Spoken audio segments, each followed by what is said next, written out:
Good morning, Raptor Freaks. Lexi Odds here, Sunday special report. And today I'm going to go over the whole entire year of the Toronto Raptors 2022-2023 season. And I took the stats from the records of what the refs' records were for us from the beginning of the year, and I adjusted them at the end of the year. And I can tell you what the difference in results were for each individual ref for the whole entire season. I can tell you which refs had an improvement as far as we had more games we won this year, how many that we had a very bad, not good improvement going the other direction, and how many just stayed exactly as they were. If you think about it, the referees we get like, maybe, I don't know, 5, 6, 7 times over the year, maybe up to 10. Some refs we get like up to 10 times a year. Some refs we only get once or twice a year. Some refs we get around 4 or 5 times a year. And if you think about it, if they have a certain amount of games, especially if they only ref us 6 times, they may have 3 wins and 3 losses for us, and their impact for the whole season isn't very. It's the same. They have the same record at the beginning of the season as they did at the end of the season because it was very even. It was 3-3 or something like that, or 4-4 or something like that. So first, I'm going to put it in the chat so you guys can go look at what I was working on a couple days ago. That's the link in the chat. And I just want to show you this part of the spreadsheet. It's basically got everybody on there, and there's different zones with different colors. We got the purple zone, the pink zone, the blue zone, the green zone, the I should say aqua zone, green zone, blue zone, no zone, yellow zone, orange zone, red zone, brown zone. Now each zone is from good to bad. The purple zone has 3 referees in it, and these are everybody who has an above 70% win percentage for the Raptors historically. And there's only 3 refs there now. There were 6 of them at the beginning of the season, but most of them have dropped down into the pink zone because of losses. Take, for example, Canadian referee Matt Callio from Edmonton, Alberta. He was perfect with us, where we were 3-0 under him. He's a very young ref. He hasn't been refing very long. So we were 3-0, but we lost a game under him this year, and it switched us from 3-0 to 3-1, which made us, actually we're 2-1. We're 2-1 actually, because it's 6.667%, 2/3 otherwise. But you can see the drop. He comes out of the purple zone just from that little bit. But we only lost 1 extra game from him. So if there's refs that we haven't refed a whole lot, they really don't change. So like refs like Tony Brothers and Scott Foster, who have refed over 25 years, they are not going to change their percentages very much as a young ref who hasn't refed a whole lot. They can be dramatic swings with them. Now, I color coded it a bit. If there's red, orange, or yellow, that means there was a downgrade of some significance. If there's green, that means there's an upgrade of a significance. And if it's just not colored at all, it's pretty much just the same. They had kind of the similar season. So you can really kind of see the groupings of who is good for us and who isn't. The higher on this list, the better, obviously. And there's quite a few refs that have moved up and down in different ways. Like I would say, like one of the refs that I'm really happy with this year is Brandon Schwab. Brandon Schwab, at the beginning of the year, we had a quarter winning percentage, 25% winning percentage, but we won a lot under him this season and improved to 50% winning percentage under him.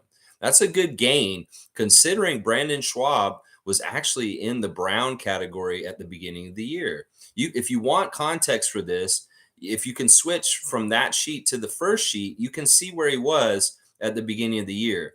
He was down there with CJ Washington, Simone Jelks, John Butler, Danica Mosier. All of them were down there in that brown zone. So the brown zone got a little less, and guys rose up more into the middle.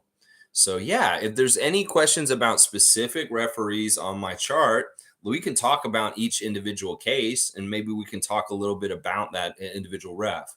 Like Ben Taylor is a good example of somebody that at the beginning of the year, Ben Taylor actually has been one of our best refs. This is the crazy thing. He may have problems with Fred, but he really doesn't have problems with the Raptors overall. Our history with Ben Taylor is very, very good. At the beginning of the season, we had a win percentage under Ben Taylor that was higher. 69% win percentage under Ben Taylor, but we lost more than we won this year, and it went down to 64%. So he actually fell out of the pink zone into the aqua zone as far as like my ratings for refs. So that's going to happen. But like historically, Ben Taylor is a very good ref for us overall, even with all his problems personally with Fred, it seems. So Nameless here, yo, yo, yo, bam. Good to see my Paisan, Nameless. Trevor is here also. Good to see Trevor J. Miami won the game and turn around and give it to Boston. What a horrible ending. All right, yeah, let's talk about the game last night. Obviously, we got to. It was pretty dramatic and it was pretty crazy. Yeah, really disappointed in Jimmy Butler and Bam Adebayo and Kyle for really not playing very well in the first half. Honestly, if y'all had just played a little bit better in the first half, you wouldn't have had to make it that close. Statistically, the Heat just kicked Boston's butt. They outshot them on three. They had a better possessions. They had way less turnovers. There was so many good things Miami was doing, and Boston was really scrapping and making themselves win. The Heat were hitting the offensive boards. They were being so scrappy. They got themselves back into the game at the end of the game, and they had it to win. But a couple of miscues and a really kind of fluky shot right at the end of it. And yeah, they're done. In fact, that play with Derek White reminded me so much of AJ Griffin and Atlanta for Toronto earlier this year, that nobody guarded the inbounds guy and boxed him out. And that was a huge problem. Now, Miami fans and other people are saying that they put too much time on the clock, that the clock should have had 2.1 seconds, and 3 seconds was too long. That when Jimmy actually got fouled on that 3-point shot, it was at 2.1 seconds. And this is kind of the controversy today. A lot of people are saying they gave too much time to the Celtics to get that last second shot in there. It was very dubious also if it even made it before the buzzer when the light came on. I'm sure they had to review it many times and look at it very closely. It is what it is. In some ways, this script that they're writing for the Celtics to make this improbable comeback from down 0-3 is really gross and disgusting. We're going to see the final parts of it very soon. Spoelstra, he said it himself after the game. I don't know how we're going to go to Boston and beat them, but we have to find a way. That's not the kind of talk you need to be having, Eric Spoelstra. Seriously, you need to be more confident, because I'm really worried that you guys are just going to totally blow this and be on the wrong side of history. And meanwhile, it'll spring launch the Celtics into some sort of weird feeling of coming back and making history, give them really good inertia against a Jokic Nuggets team that's been sitting on their ass for about a week. And this is not good. This is all right in a recipe for the Celtics to win the championship this year. And I don't like it. I don't like it one bit. Miami, you are failing. And I'm really mad at y'all last night. Jimmy, you can't take the first half off. You can say, I need to play better, and then we wouldn't be in this position. You're damn right. If you just played a little bit better in one of the last 3 games, any of the last 3 games, you just stepped up and shot a little bit better and played a little bit better, you guys would not be in this situation that you're in now. And now you're kind of fucked. I mean, I'm serious. This does really seem like you guys are screwed at this point. The inertia and everything, the confidence and all kinds of stuff is on Boston's side. And you guys are in trouble. You seriously are. And I'm so disappointed in Miami Heat right now. Seriously, you couldn't get the job done. It's like this. Seriously, that Boston team was broken after being down 0-3, and you couldn't capitalize on it and take them out. In fact, they were kind of begging you to just finish the job so they could fire their coach and move on with things. Well, in some ways, you know what? I'll take the blessings and the good things of this. There could be 2 things that could happen from this. That Miami goes to Boston and beats them in Game 7 in front of their own crowd, and the misery and sadness of it all crumbling down right at the end will be fantastic. Or Boston wins Game 7 against Miami, puts them out, and Coach Joe doesn't get fired, and they continue to have Coach Joe lingering around on their team, even though he's going to be a problem for them showing up in the playoffs every once in a while because of his lack of experience and him just really not having a whole lot of guts in some ways. So I mean, I'm trying to see the right sides of this in the ways that it can be good. But man, Miami, what the hell, bro? Do something. Take care of business. Finish the job. You're really like, it's so stupid. I don't want the Boston Celtics to write this story because they will be insufferable. And seriously, the game last night is already, some of the Celtics fans are already saying this is the second greatest playoff shot after the Havlicek call or the Bird call. Bird steals the ball. Bird steals the ball. And then they're starting to say that Derek White is up there on that list. It's really, really bad. Mike's here. Salute the Real Ones Project Truth always. Thank you, Mike. Logical Raptors Fanatic on YouTube. Check out his channel. Always great content coming out every Saturday at 2 p.m.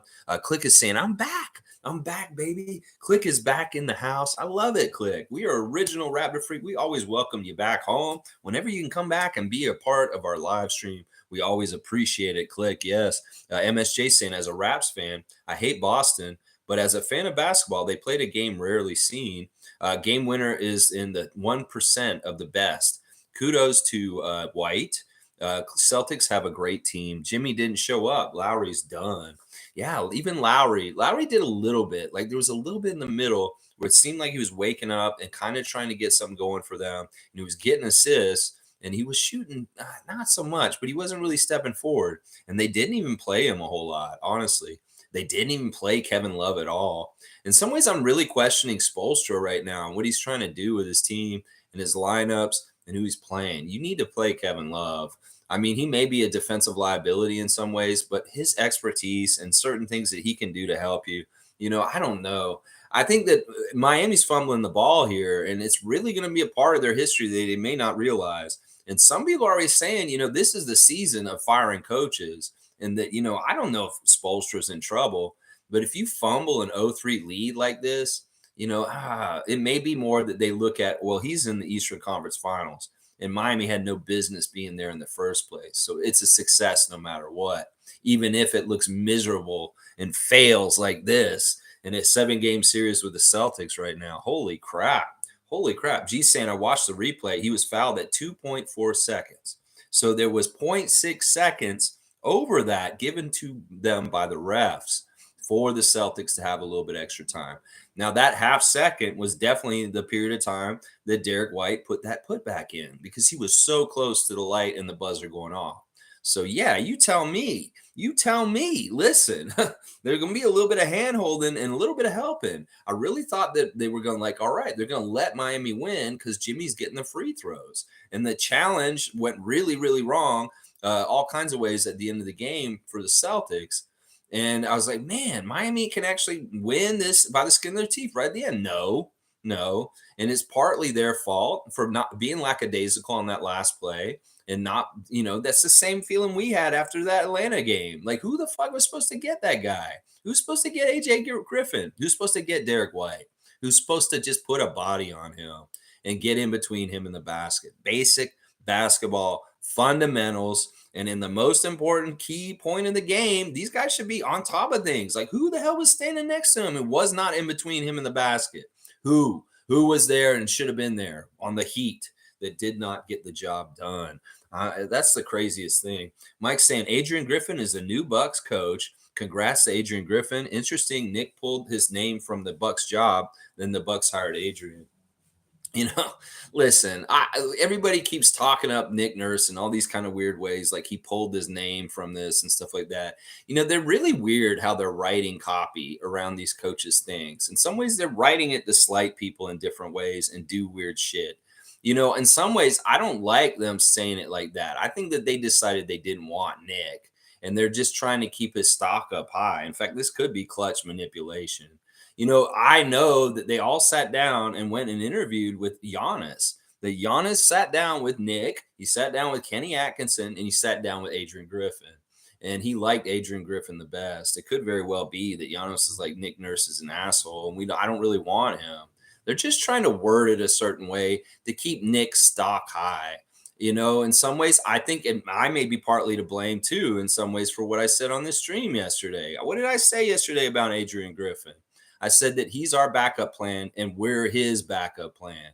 And that if somebody comes and gives him a head coach job, we're giving him the freedom to go get it. But if nothing happens with him, then we will retain him and he'll be our coach somehow, some way. Well, maybe somebody from Milwaukee watched me and they're like, holy crap, he is their backup plan. How can we really, really screw over the Raptors They're already going to lose their first doctorate. Now they can lose their second doctorate if we hire him. And in some ways, I'm worried that that may be part of the reason why they hired him. I mean, he's an amazing coach and he's going to do great. And I do really appreciate and congratulate him. In fact, it's amazing how quickly our Raptors got on social media to thank and congratulate Adrian Griffin, Fred VanVleet, and Thad in particular, when we haven't heard jack shit about Nick Nurse at all in this whole summer. It's so telling. Their social media isn't broken from congratulating or saying good things to their coaches. So obviously they hated Nick Nurse, and that's a big part of why he's gone now. Is none of these players liked him because they're going to give so many flowers and kudos to Adrian Griffin on his way out. But yeah, they won't do that for Nick. That's for sure. Man, I'm telling you, Nick Nurse is turning into more and more of a villain in my mind. Somebody's trying to say, Ahmed Mann's trying to say, what if Nick pulled out of the job because he wanted Adrian to get the job because he's being a nice guy? That may be not too far-fetched, but in some ways that's putting down Adrian Griffin, and that's not fair. Adrian should get that job on the merits of his own, separate from Nick Nurse. Now, a lot of the murmurs are that Nick took himself out of consideration because he's just going to get the Phoenix job. And if that is the truth, I'll be very happy because that would be very, very good. Because listen, you go to the Western Conference. Don't mess with us in the Eastern Conference, Nick. You will really pour salt in the wound if you do that with Raptors Nation. So just go on out to Phoenix, and maybe you'll get a sign and trade where Fred will be there with you, and we'll get some of the assets from Phoenix back, and we'll see how it goes. Now, it's very interesting. Koloko is at that Clutch Summit with Fred. And, I don't like this. I don't like this more and more. Every day I hate Clutch more. And what I will tell you why is because of this. Koloko's social media on Instagram had Raptors on it 2 days ago, but he has taken it off there. And I don't like that kind of influence. In some ways, I am checking their social medias and seeing who's leaving Raptors on there for signals as to who is more likely to be on our team for next year. And I can tell you who's still got it up: Scotty, Pascal, Jakob, who's an unrestricted free agent, and he really doesn't have to signal that he's on the Toronto Raptors on his Instagram still, but he does.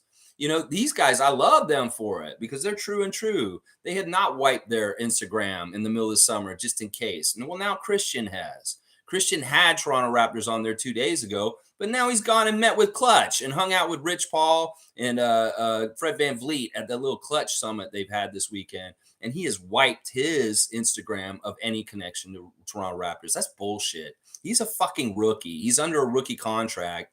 And unless we know something that's weird or Clutch is meddling or something like that, fuck you, Clutch. Fuck you, Rich Paul. Fuck you and all your other people. Seriously, he's a rookie. He's from Cameroon. We want him here in Toronto. And if you're advising him to take his shit off of there, he is very much in his rookie contract, just like Scotty. And he's not going anywhere.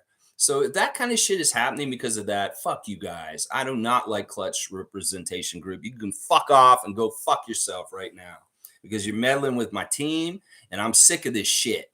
I will cuss out Clutch. I'll cuss out Rich Paul to his face. And I don't care if Adele slaps me. I don't give a shit. I'll cuss out Rich Paul to his face for his bullshit. Yeah, I will. But congratulations to Adrian Griffin. Well deserved. And tomorrow we'll go more in depth on this. We'll do a Monday moment, Adrian Griffin hired by the Milwaukee Bucks, and we'll talk more about the ramifications and everything like this. It's basically the first domino of the coaches search that we thought was going to start happening. Well, the first one has been pushed over. And now we see our backup plan for just in case is gone now. So in some ways, we're working without a net. There's more and more speculation that we've already decided who our coach is, and it's all said and done. It's like Monique has put a post on her Instagram, and she sent us a message in our chat on Facebook saying that she really thinks that we're just going to hire Sergio and that we're just waiting for his season in Europe to finish up, and that Sergio Scarioli will be our next Toronto Raptors coach. That in some ways the murmurs are that the Raptors already understand who their coach is going to be. They're just waiting to hire them. And that this would make sense if it is going to be Sergio, because he's still got business to do in Europe. But when he's done, he will be done on the first week of June. So he may be done in like a week or so. And then we turn around and we hire him and he comes back to the Raptors as our head coach. So I don't know. I don't know how this is all going to go down, but this is just the where we are at this point. Congratulations to Coach Griffith. Well deserved. It's going to be a great fit.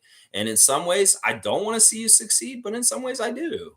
And I think the Milwaukee fans are very happy with the hire. It doesn't seem like they're upset about it or anything. And, I'm telling you, Giannis giving him the seal of approval was probably the thing that put him over the top. He came to Giannis's house and hung out with him at his house in recent days. And he just was really personable and really hit it off with him. So it's a really good thing in that way. Plus, Adrian's got connections to the Bucks franchise, so it makes sense. Some ways it is our loss, though. We are losing somebody close, and that is part of the strategic hiring of Adrian Griffin. Is that it does hurt the Raptors, and the Bucks know that. They very much do. So yeah, let's keep going with the chat. Bam. G's saying he was on the ground at 2.1, but he was hit at 2.4. Okay. I'm glad you really looked at that. And that's what a lot of people are looking at very closely right now. The timing of that last second play in Miami with the Boston Celtics and the Miami Heat and Derek White and that putback. It's very kind of close where he touches it and puts it in the basket. Like it is very close when the light comes on and when he actually gets his hand off the ball. It's very close. And in some ways they could have said no, it doesn't count, and then their season would have been over. It's a very tight call. And that's tough for those refs right in that instant. Zach Zarba, Courtney Kirkland, Josh Tiven, they got to figure it out right in that second. And that's tough to do. So commendation to the refs, even if they may be screwed up by putting too much time on the clock. Tom Duke is here. Good morning to Tom Duke. Peace, brother. Boston is looking to overcome the 3-0 series deficit. First team in 143 tries. Hopefully not Duncan Robinson was supposed to make at least one of those open threes near the end. They needed to make shots all through this game and then the game before it and then the game before that. Miami has not shot well since they've won their last game in this. They are shooting very bad, and they are looking like the bad Miami that was around this past season. They got to figure out how to turn it on. And I'm serious. I have no confidence in them. I really do think that the NBA will very much help the Celtics get all the way through and make history. They want this. They want to write the script this way. And they may even try and hurt the Nuggets from trying to win the championship because they really, in some ways, it's been over 10 years since the Celtics have won a championship. And they're due. It's like every 10 years, they want to make sure the Lakers and the Celtics win at some point.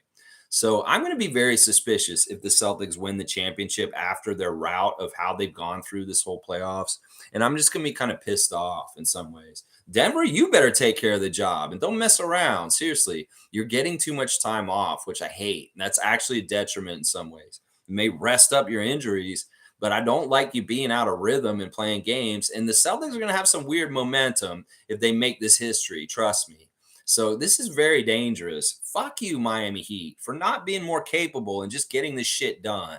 Yeah, I hate this so much. You guys need to come through, Jimmy. What are you doing, man? Seriously, what are you doing, Jimmy? Oh my gosh. Troy Henry's here. Good to see Troy Henry, a great Raptor freak. Somebody we see from time to time. I remember Troy from the very beginning. He was coming around again. He's saying he's pissed. Miami couldn't close out that game, and now they might lose the whole damn thing. I just don't want Boston to have nothing over the Raptors. Shaking my head. I know, Troy. We want them to fail. We don't want them to get accolades. We don't want them to make history. We don't want them to have buzzer beaters at the last second. That shit sucks because in some ways, Boston fans get more encouraged to talk out of pocket and just be annoying in social media spaces. So in some ways, we really do like, and it'd be great if we could write this script where they fail in game 7 after almost coming back. I don't want them to get this honor to be the first team to do this. I really don't. Miami, what the are you doing? Please just figure this out and finish it, Spoelstra. It's your pride, bro. It's like, seriously, Spoelstra, I know what makes you tick, and this is messed up. Jimmy, come on. You can't do all that trash talk earlier in the season and not back it up at this point. Everything you did to Grant Williams a week or so ago is going to look real stupid if you lose the series. Come on, Jimmy. You can't be acting like, oh, we still got this and act all confident and be in the press conference and saying, yeah, we're all right. We're going to be okay. And then lose this like this in a huge failure. You got to take care of it, Hemi Butler, because right now you're not Hemi Butler. You are not. You're a Timbit right now. You're Jimmy Timbit. You're a Jimbit or something like that, like a Timbit from Tim Hortons. Yeah, you got to wake up and get out there, bro. Get out there, man, and do it right. Do it right. Yeah. All right. Let's see who's after Troy Henry. I want to see some more about this. G saying Lowry should have closed out the game. I don't think he would have allowed White near the net. Yeah. In some ways, that's a dumb move by Spoelstra. He's really going heavy with Caleb Martin and Gabe Vincent right now. Whereas in some ways, you may need to ride your very veteran, smart people like Kyle Lowry and Kevin Love because they've been in these situations more and they have more experience with it. You know, a very casual rookie mistake with Derek White at the end of the game last night. Yeah. Trevor's saying, so Adrian Griffin, it's going to be the next head coach of the Milwaukee Bucks. This is going to be us again.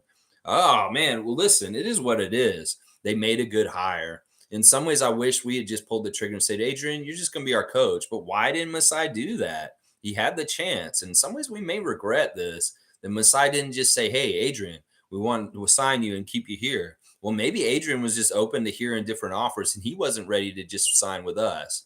I still think that Nick's holding out, that Milwaukee may have wanted to sign him too, but he's also kind of saying, you know what, I'm still holding out to see if other jobs open up still. Or he wants to just, I don't know. I don't know what's going on with Nick. In some ways, I worry that Budenholzer, Monty Williams, and Nick Nurse, all three of them are burnout. They're all three of them are not like real enthusiastic about wanting to coach next year. You know, when you coach for a long period of time, like Budenholzer coached for 10 years straight.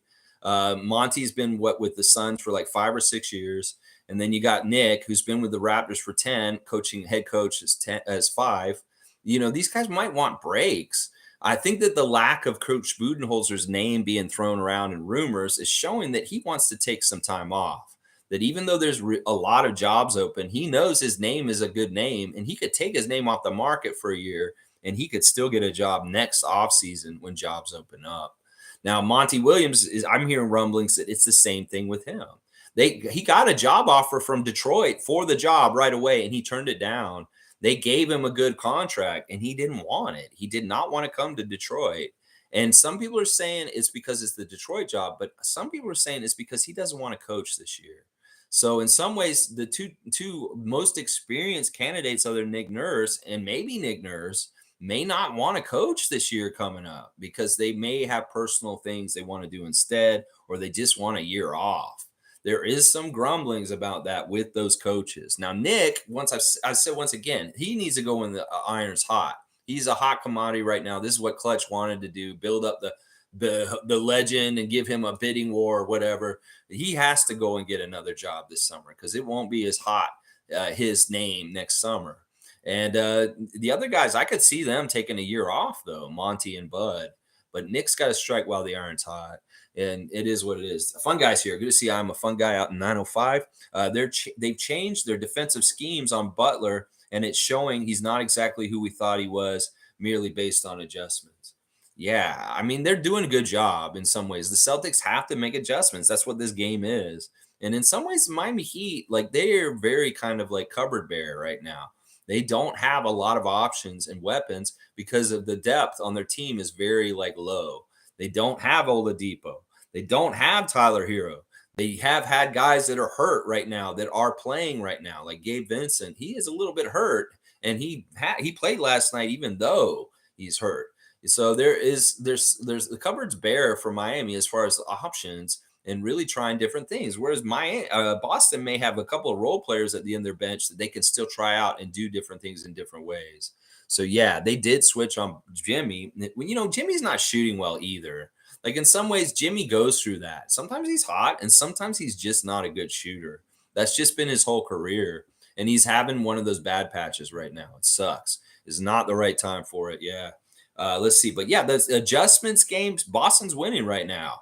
Miami's got to make more adjustments. Spoelstra, you got to do your job, bro. You're going to get beat by Coach Joe. Come on, man. You're a better coach than him. You have more of a mastermind mind strategically. Get in that chess game, Coach Spoelstra, and beat Missoula. Come on, man. Cowboys here. Good morning, Lex and the Raptor Freaks. Bam, bam. Good morning to you, Bradley. Always good to see the Canadian Cowboy on a Sunday morning. Yeah. Cool Cat saying, good morning, Raptor Freak crew. Miami messed up. Yeah. Spolstra should have Kalo, Kevin Love for the championship IQ. Just like what I was saying. It's like Cool Cat and I have the same mind in some ways. I know she wrote that before I said it, and I didn't see it before just till now, and we are thinking the same way. She's exactly right. Why would you go get Kevin Love for a playoff run and you're in the deep playoff run and you don't even play him in the game? That's so stupid. What is wrong with y'all? Seriously, it's so dumb. Let's see. She's also saying that they would have boxed out. They would have boxed out, and Kalo would have never left the inbounder alone. And Cody Zeller all rim length. Yeah, really, really bad decision. And in some ways, like, look, it's a perfect storm of just perfectly how the Celtics eked out that win. Man, Miami, you screwed up. You came back and you had it kind of in the end and it looked real good, but man, you didn't close it out. There's every single millisecond matters in the NBA game, obviously, because what we're seeing, half a second mattered last night. And what we're seeing right now, that extra half a second put on the board for the time at the end of the game was enough time to get Derek White that shot. It's so crazy. Isaac saying, remember when in life to box out. That's right. This is why the youngsters they suck, because they want to do the dunks. They want to make the threes. They want to make all the scoring. But you know what? What wins? Making a very smart box out in the last second of a game. Like, who's out there practicing that? Who's out there thinking about that? If I'm going to win in a late game situation, well, we need to box out the guy who's inbounding. Who's practicing that or thinking about that? And that's what I'm talking about with the new NBA. It has a problem. It's not cerebral. It's not smart. They don't use IQ. They're kind of dumb. They're just kind of out there. Oh, we're on the court. Ooh. Well, fucking think about the situation and do what you can. Everything on the court matters, whether it's scoring or not. Rebounding, assists, steals, blocks. Just even like slowing down a guy dribbling down the court. Everything matters. These stats don't get counted, but you need to do fundamentally good basketball. And if you don't, in a split second, you lose a game.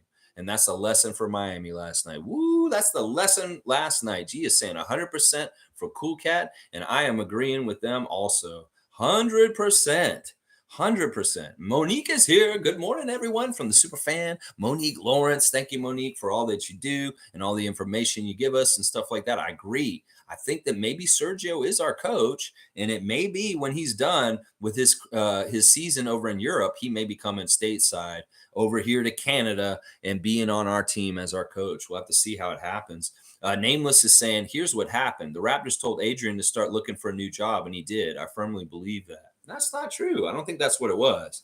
I think what it was, listen, Adrian Griffin's been toiling as an assistant coach for a long time, and he's deserved good shots. And they don't want to hold him up from that. In fact, in some ways, the development of the coach is just like the player. And we want to develop our coaches just like players. And we don't want to hold them back from good opportunities. And this was a good opportunity. I really do believe that they had a handshake kind of deal behind the scenes, Masai and Adrian, that, listen, Adrian, if you don't find a job, you've got a job here no matter what. Now, if we don't find a good head coach, we'll make you the head coach. But if we do find another head coach, we'd still like you to be here and be our number one head assistant coach or associate head coach. And, he was probably like, this is great because I don't know exactly how this is all going to happen. And if I don't end up somewhere, I'd love to just stay in Toronto, because he wasn't asked like the other guys to leave. He is in good standing with us. It isn't like where we said, you got to go, just like Nick and all them. We told all the Knicks guys and the rest of them they had to go. But Adrian wasn't like that. He's still under contract, and his contract wasn't voided until yesterday when he signed a contract with Milwaukee. So he was going to be a Raptors personnel if he hadn't gotten a head coach job. And he got a head coach job. We didn't tell him to go away. We didn't tell him to start looking for a new job. We just said, we won't stop you if you get that opportunity, because we know you deserve it and we want you to get it. But if you don't, we're here for you otherwise. G saying, this is why fundamentals win games. These things that people don't talk about or notice or show up in stat sheets, but are the reasons teams win or lose close games. Sounding like me just like 5 minutes ago. I didn't read G's comment, and he wrote that at 9:45, 15 minutes ago. So yeah, we're thinking the same way. It sounds like a lot of us are on the same page, and this is exactly right. Fundamentals are important to games. They're intangibles. They're things that actually add up to whether you win or not. And a very, very specific fundamental burned the Miami Heat last night. Yes, it did. MSJ saying, I'm happy there will be a game 7, shaping up to be epic. And obvious, Spo had Struess double Tatum off the inbound, and he could not recover on White. No way anyone sees that ending. Don't blame Struess. I don't care who it is. I just say you got to keep track of everybody at that point on the court. If there's a shot that goes up, you find the closest guy and you box him out. This is fundamentals. This is what I'm talking about. Now, the athleticism of Struess not be able to keep up, I don't care. I don't know if it's his fault or not. I'm just saying they need to cover all bases. In some ways, you could blame Spoelstra because he didn't really drop the part of the play where, hey, the inbound guy runs in and just puts it in the basket. Somebody needs to go catch him. They got to be ready for everything. And the motions and what people might do is like, who is supposed to get the inbounds guy?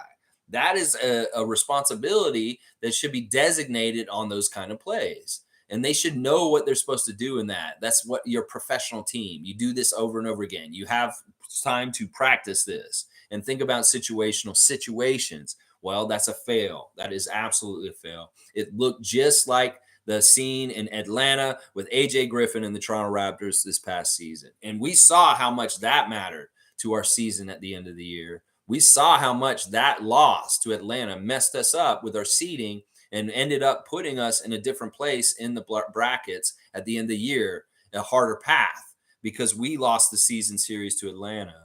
So the lessons are there in both games. It's the same lesson. It's the same lesson. Find out where everybody is on the court in the last second and play defense because you have the lead and nobody needs to be scoring on you. So you need to lock down everybody else. Doesn't that make sense? Hello, you're winning. All you need to do is not let the other team score. Well, stay on each guy and guard them real well. Oh my gosh. Cool Cat saying Giannis didn't want Nick Nurse as a coach. Drew said he is not a nice person, but winning matters. Players talk to each other. There's something they know that has not been released publicly yet. Somebody's speculating that Giannis called Pascal and talked to him about what happened with the Raptors this year, and that may be what happened, is that some of the players from our team may have talked to some of the Bucks and let them know exactly how things went down with Nick. It could be a lot of different things. We don't know for sure. We're speculating. We're just kind of grasping at things. But I think there's a lot of truth to this. I mean, the perception of Drew saying that he's not the nicest person, it could be that he was inside the Bucks organization with Giannis, arguing with him about why he would want Nick Nurse. And Giannis is like, I don't like him because he's not very nice. And then maybe Drew was publicly saying his counter reply to Giannis, saying it doesn't matter if he's the nicest guy or not. He's a good coach. He wins. That's all I care about. So it could be very well that like half of that argument between Giannis and Drew about the coach was publicly aired by Drew Holiday last week in that part that we talked about on Friday. That, Giannis may have been very anti-Nick Nurse. You might be very much right. And of course, that may have had a huge impact on who Milwaukee's going to hire is who Giannis likes. Obviously, it's obviously going to be that. So it's very interesting. I'm not hating on this. I'm proud of Adrian Griffin. He's a great dude. And in fact, I want to do a Share the Love Club for him this summer still, because he still deserves to get some love from us for his tenure with the Raptors. And I don't look at him as a turncoat. He was offered this opportunity and he needs to go take it. And I wish him well. I just hope we beat them every time we play them still. So, yeah, it's going to be interesting. Nameless is saying, I hate to break it to you, but all the Raptors were never interested in Adrian or they would have retained him undoubtedly. I don't think that's true. Seriously, they really did right away, like show support for him and thanking him. Fred, almost immediately. I actually verified Shams's report that it's reported that Adrian Griffin's going to sign with the Bucks. And I was like, well, it's reported. It's not confirmed yet. And then I saw Fred's tweet saying, congratulations, Coach Adrian, on your Bucks job. And I was like, oh, well, if Fred is already congratulating him and I haven't even verified or confirmed it, well, I'm going to take the confirmation that Fred said it because he's not going to look stupid and say it. So it was really Fred's tweet congratulating him that verified the truth of him being hired by the Bucks for me. And then I saw Thaddeus very overjoyed posting a thank you to him. I'm just saying that this optics and the way certain people say things in certain times and they don't, it is really very telling. Trust me.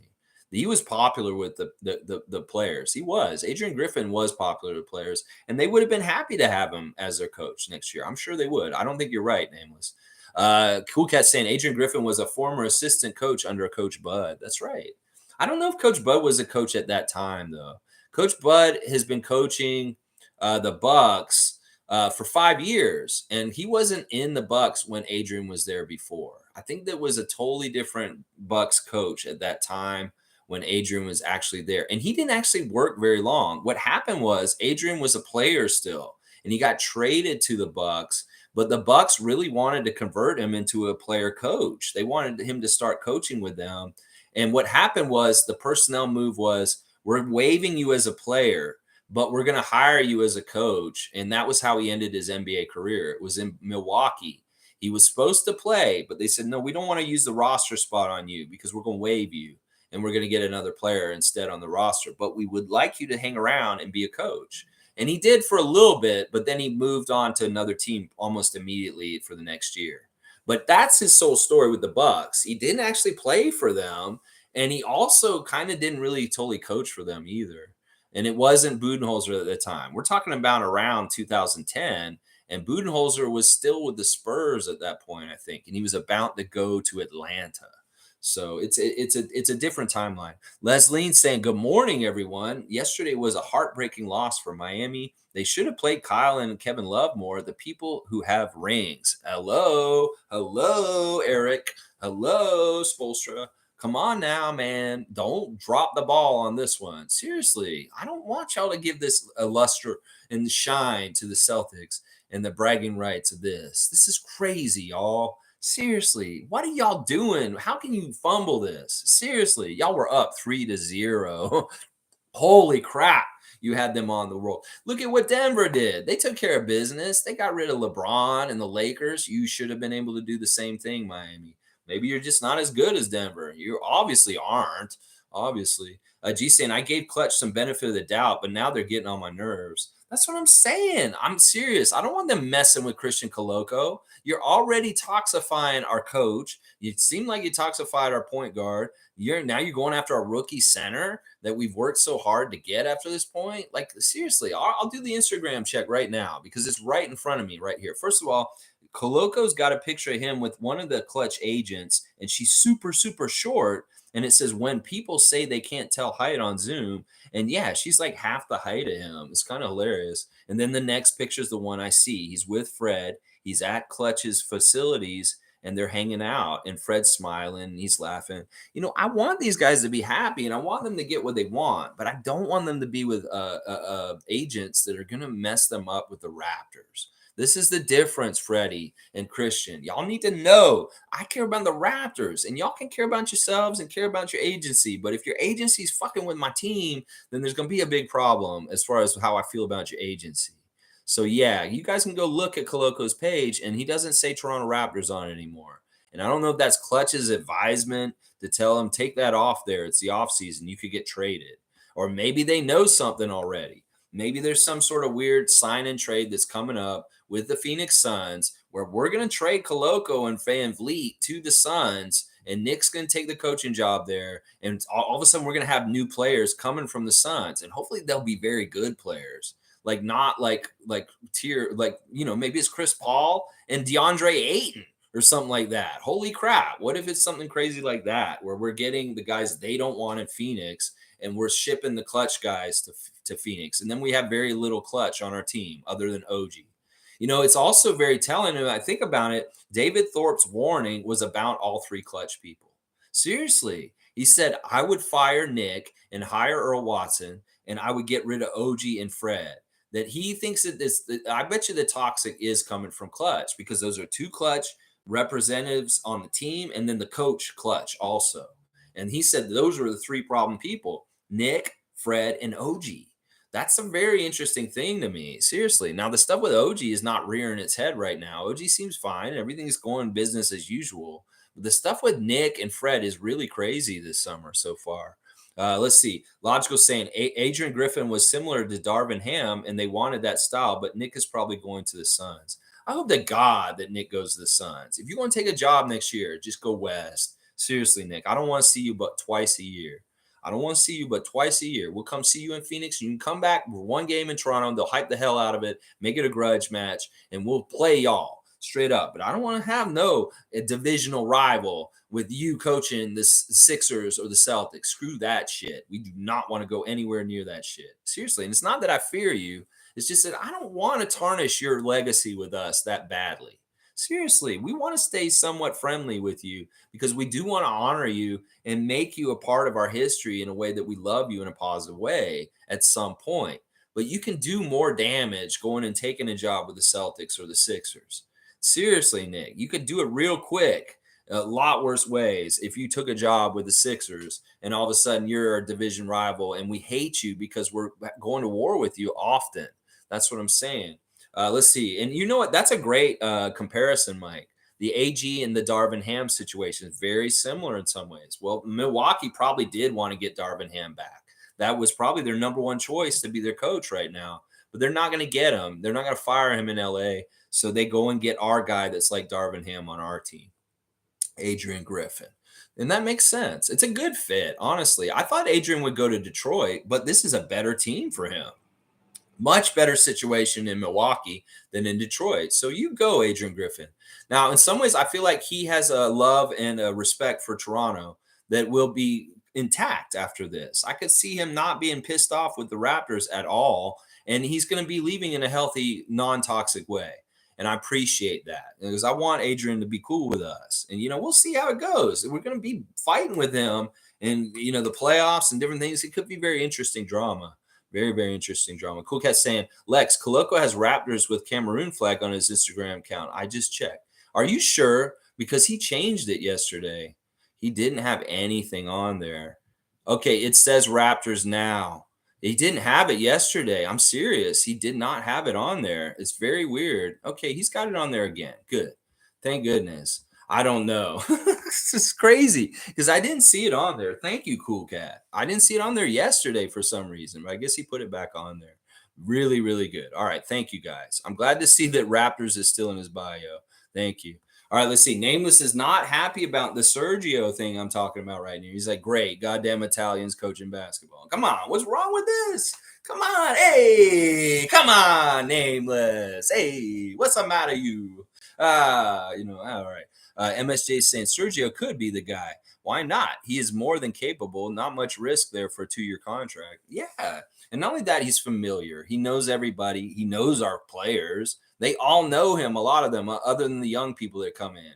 And in some ways, he's cool. Like, he would be very, listen, he coaches. He has some respect because, he has an international kind of reputation. He has so much experience dealing with officials of all different types that speak different languages and international play. So he really knows how to coach as far as dealing with refs and dealing with different things. And he isn't totally unfamiliar with the NBA. His time with the Raptors is well spent.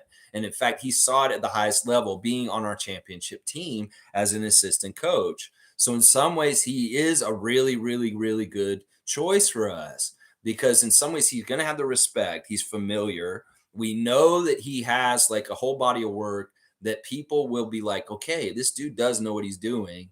And it'll be kind of fun. In some ways, the team game of Euro basketball is totally different than the NBA individualized game. And in some ways, the fresh approach of a guy who's been coaching Team Spain into Euro Cup championships, and really they play team brand ball off of each other, could be very good for the Raptors and their offensive schemes next year. In fact, it could be way better than that weave that Trevor Gleason wanted to do, the flex offense. It could be that he has some crazy offenses that he likes to run in the Italian league and also with the Spanish national team that could be very interesting with the Raptors.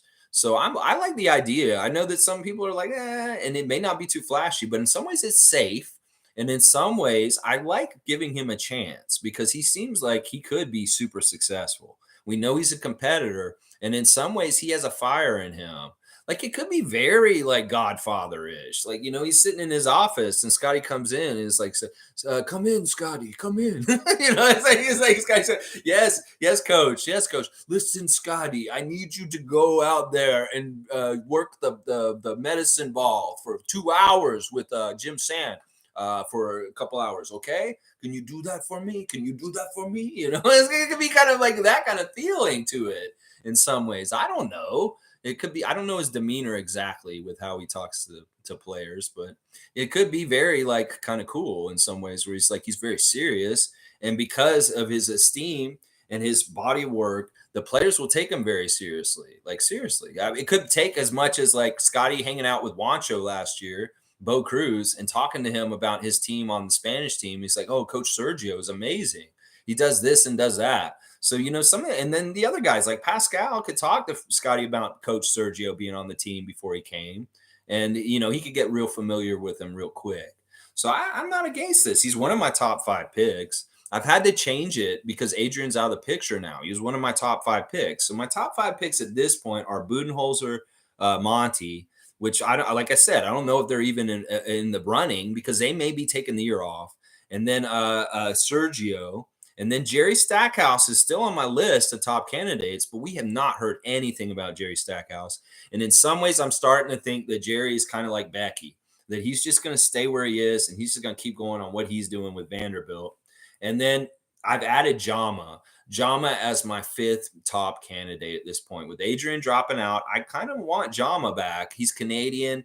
He's been working with Steve Kerr. I know some of y'all have been real high on Jama since the beginning of this coach's search and bringing his name up. Well, I'm putting him up there higher at this point because I want to have 5 top candidates, and he's the next guy as far as I looked at it all, and I kind of thought about it. It's like, you know what, Jamo is probably the next one. It would be either him or Mutombo.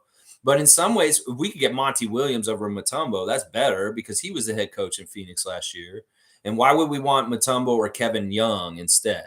It's kind of like, get the top guy if you can, and if not, get the next guy. And Jama, the next guy after Steve Kerr, is not a bad option. In fact, I'd rather Jama over Kenny Atkinson in some ways, coming from the Golden State family. So my top 5 at this point are Budenholzer, Monty Williams, Stackhouse, Sergio, and Jama. Those are my top 5 best candidates right now for the Raptors job. So yeah, let's keep going in the comments. Let's see what's up. Nameless is saying Adrian was riding shotgun for that entire disastrous season, and he failed to make adjustments too. He can go as well. Well, this is great because some people are not upset about this Adrian going to Milwaukee. They really aren't, because this signals we will clean house, and there won't be very many remnants from last year with our coaching staff.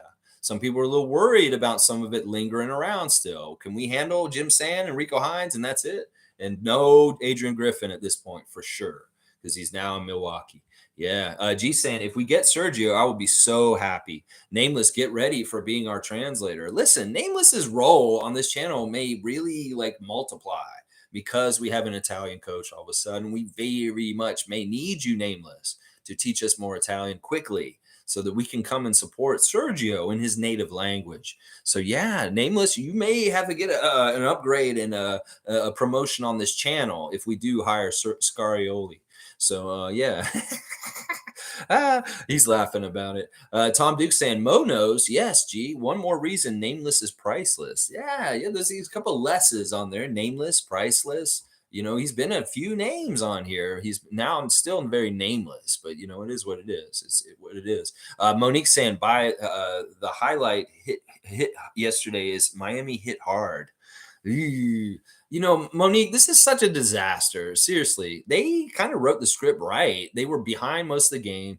They kind of came up. The referees pushed them back down in the 3rd quarter, kind of the 4th quarter. Miami kind of came up. They were ahead for a second, and the refs kind of said no.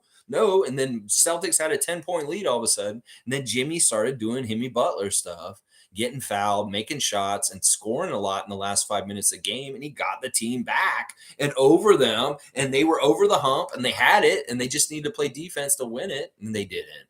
That's the crazy thing. They did all that work in the 4th quarter to come back. and they had been losing the whole game. And they finally came back, and then boom, they still lost on the last second shot. That sucks so bad. Oh my gosh. If I was a Miami fan right now, I would be so mad, and I would be very upset in certain ways about how things are going right now. I would be very, very upset about things with all that.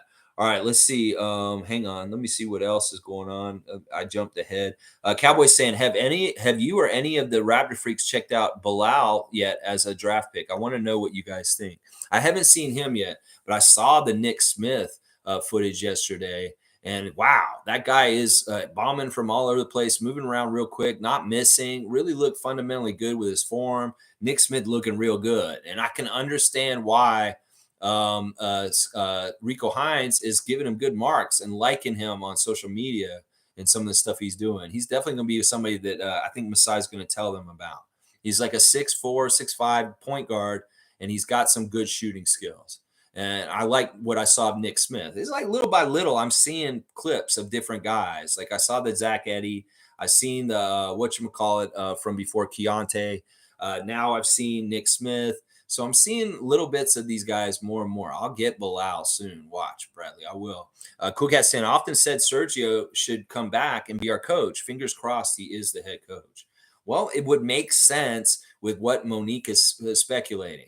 That, that they're saying the Raptors have already kind of decided who their coach is, but they have to wait. Well, that would make sense. They got to wait for Sergio to finish in Italy with his season there. And then boom, all of a sudden he's going to be on a plane to Canada and he'll be our new head coach at the beginning of June. So their last game, according to the information that Monique put on Instagram, is on the 2nd of June. So that is what, Friday? So we could be hearing something this weekend coming up about our head coaching job as soon as that, if it is the Sergio scenario we're painting right now. Yeah, it could be next weekend we get our hire. And Bucks hire Adrian this weekend. Maybe next weekend we're hiring Scarioli. Let's see. Yeah, Monique saying, thanks for the shout out on Sergio. No problem, Monique. It's a great theory, and I think you're right. I mean, there's a lot of murmurs saying the Raptors have already kind of decided who they want to coach. That's what I'm hearing. Woj has been saying it. The Raptors have already decided who they want, but they're waiting for some reason. MSJ saying, Lex, don't upset the basketball gods. You have to tip your hat to what Boston has done here. Historic stuff, and Derek White deserves his flowers. Jimmy called the Celts motherfuckers. Bad karma there. Well, Jimmy's kind of messing up in different ways. Listen, I'm not going to worry about this kind of stuff. I just want to be outspoken and live my life. We can woulda, coulda, shoulda, anything, and like second guess, wow, I shouldn't have said that. And there's some truth to this. You shouldn't really talk too much trash. And in some ways, you do get something coming back at you if you do too much. And Jimmy maybe in some ways did too much trash talking earlier in the season.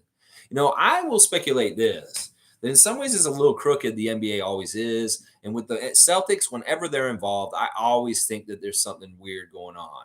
I was very pleasantly surprised to see Miami come up and have the lead in the last couple seconds of the game. And it kind of was like, yes, they did actually do it. They rose up and took it right at the end.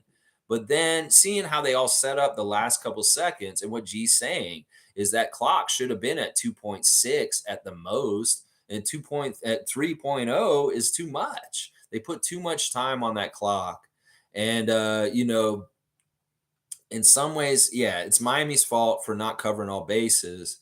But also the NBA and the referees allowed the Celtics to get enough time to do it. And they maybe shouldn't have had enough time, considering how everything should have been set up in that last second. It should have been less time than that, and he would have been a split second too late. It wouldn't have counted, and Miami would have put them out of the playoffs. So there's a couple of ways to look at this. There really is. And I believe them that I think they put too much time on the clock. And, I can, it's not that I'm not trying to get in trouble with the basketball gods. What am I going to do? I mean, seriously, in a lot of ways, I have no part in this. And I'm just talking about it. But I don't know. I mean, listen, the things that have happened with our team are just going to happen. And I can't live a life where I live a really OCD life where I do everything a certain way just to help the Raptors win, because I think in somewhere in the world it puts that energy out there. No, I can't do that, because then I'll go crazy with like psycho, OCD rituals around my house every day. I'm not doing that. I have enough of those already in certain ways. And I don't want to get too crazy about being very specific with my lifestyle and what I do just to help the Raptors win. Because paying attention to that and thinking that it's all connected is crazy. It really is. And some fans are like that, honestly. Let's see. Monique saying, name a few assistant coaches you want to see on the Raptors.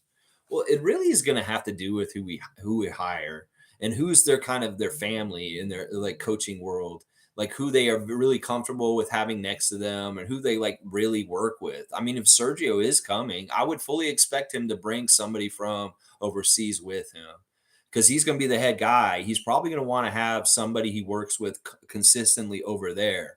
To come over here, even if they don't totally speak English or something like that, they could be very helpful, I'm sure.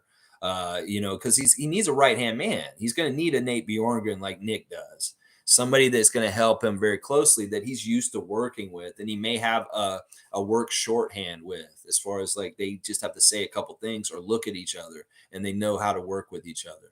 So we'll have to see who the candidate is, and then maybe I'll speculate after that.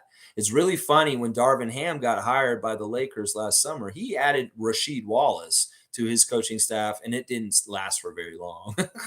Everybody started to remember how the refs hate Rasheed Wallace. And this is part of the reason why he is not ever on a bench with anybody. He did assistant coach very briefly, but it wasn't like for long. And he's a detriment. Like the referees will like hurt your team if Rasheed Wallace is around. He has too much accrued enmity with the referees from his career as a player. He got thrown out of so many games and got so many technicals, and he burned so many bridges with so many refs.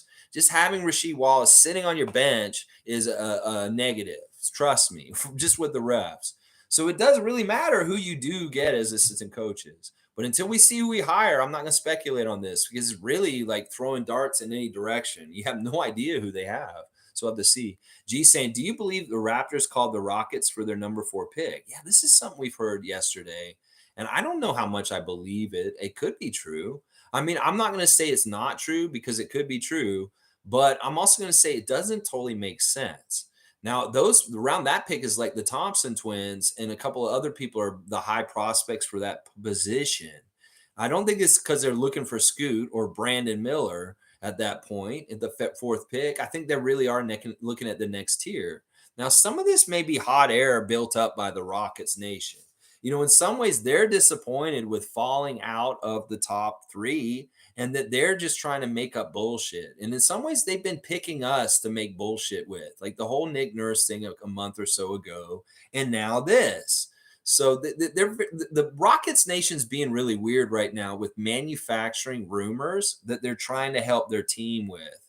And they're majorly in full effect. They're not just doing stuff like that rumor in particular with us and the number 4 pick.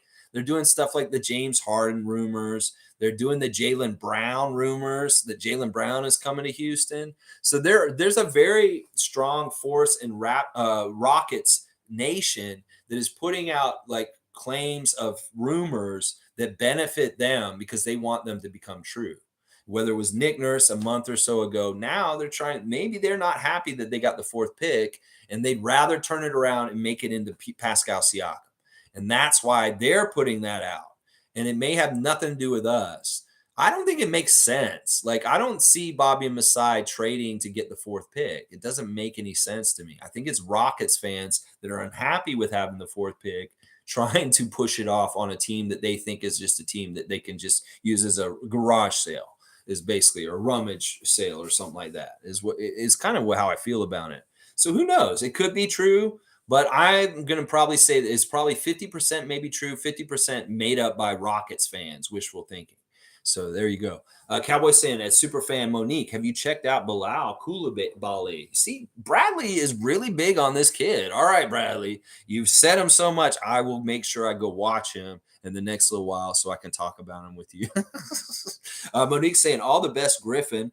Just know we want to kick your ass. But seriously, thank you for everything. This is exactly how I feel. Once again, Monique and I are very much birds of a feather.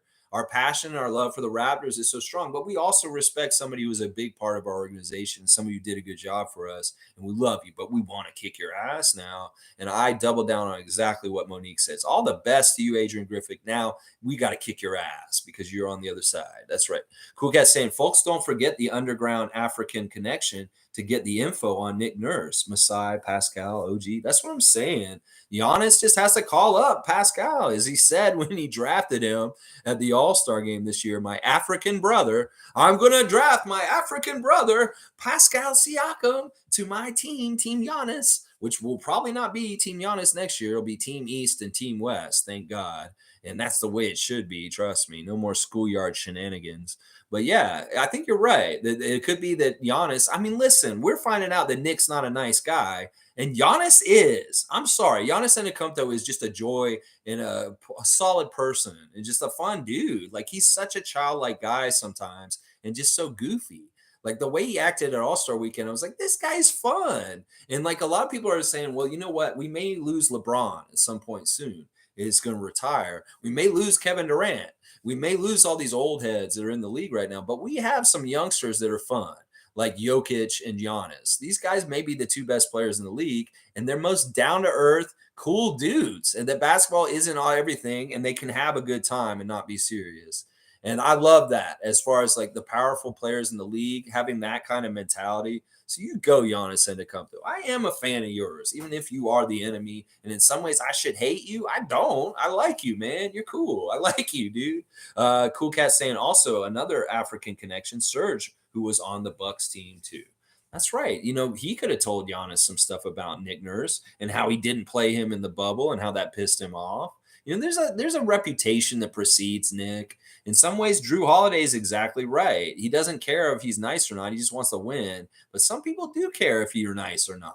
And Giannis may be one of them. And that's just how it is right there. Monique's saying, Bradley, no, she has not looked at Bilal yet, but she probably will, especially since you brought it up. And he's saying, okay, please check him out and let me know what you think. That's right, Monique. Check him out and put him on blast so I'll find him too. Yeah, just post him on Instagram or something so I can watch him too.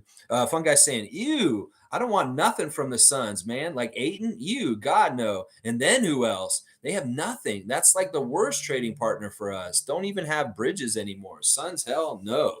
Ooh, I mean, and fun guy, I get it. You know, it would have been great if they still had Bridges around. He is that really good player that we could have gotten. Yeah, I don't know what they've got over there to sign and trade with us for Freddie. You know, I really do think that's what's shaping up to happen. Is Nick's gonna be there, and then a boom, Fred will get there in a sign and trade, and we might have Chris Paul as our point guard next year. I like the idea of having Chris Paul here because seriously, he's Western Conference Kyle Lowry. In some ways, we need that kind of leadership on our team to clean things up. Chris would be a good person to have around Scotty too. Seriously, Chris Paul would be a fantastic person to mentor and really be a good leader for Scotty. And he won't mess with him. If there were any kind of problems with Scotty listening to Freddie, that won't happen with Chris Paul. He will listen to Chris Paul. So in some ways, I kind of like that switch. In some ways, I really do. It's not permanent and it's not for long term, obviously, because Chris is almost done with his career. But we could get the tail end of Chris Paul's career in Toronto. It wouldn't be a bad thing. Now, I'm not big on getting Ayton back, but I know he's one of the people they're trying to ship. So it could be that that's part of the whole thing. I'm kind of with you, fun guy. The Suns were a better attractive trading partner before the Kevin Durant trade. And they traded their really good stuff to get Durant. And now what are they going to send in the other way at this point? I don't know. We'll have to see. Maybe there are some hidden gems in there still that we're not really thinking about. What if Terrence Ross is back in a Raptors jersey all of a sudden?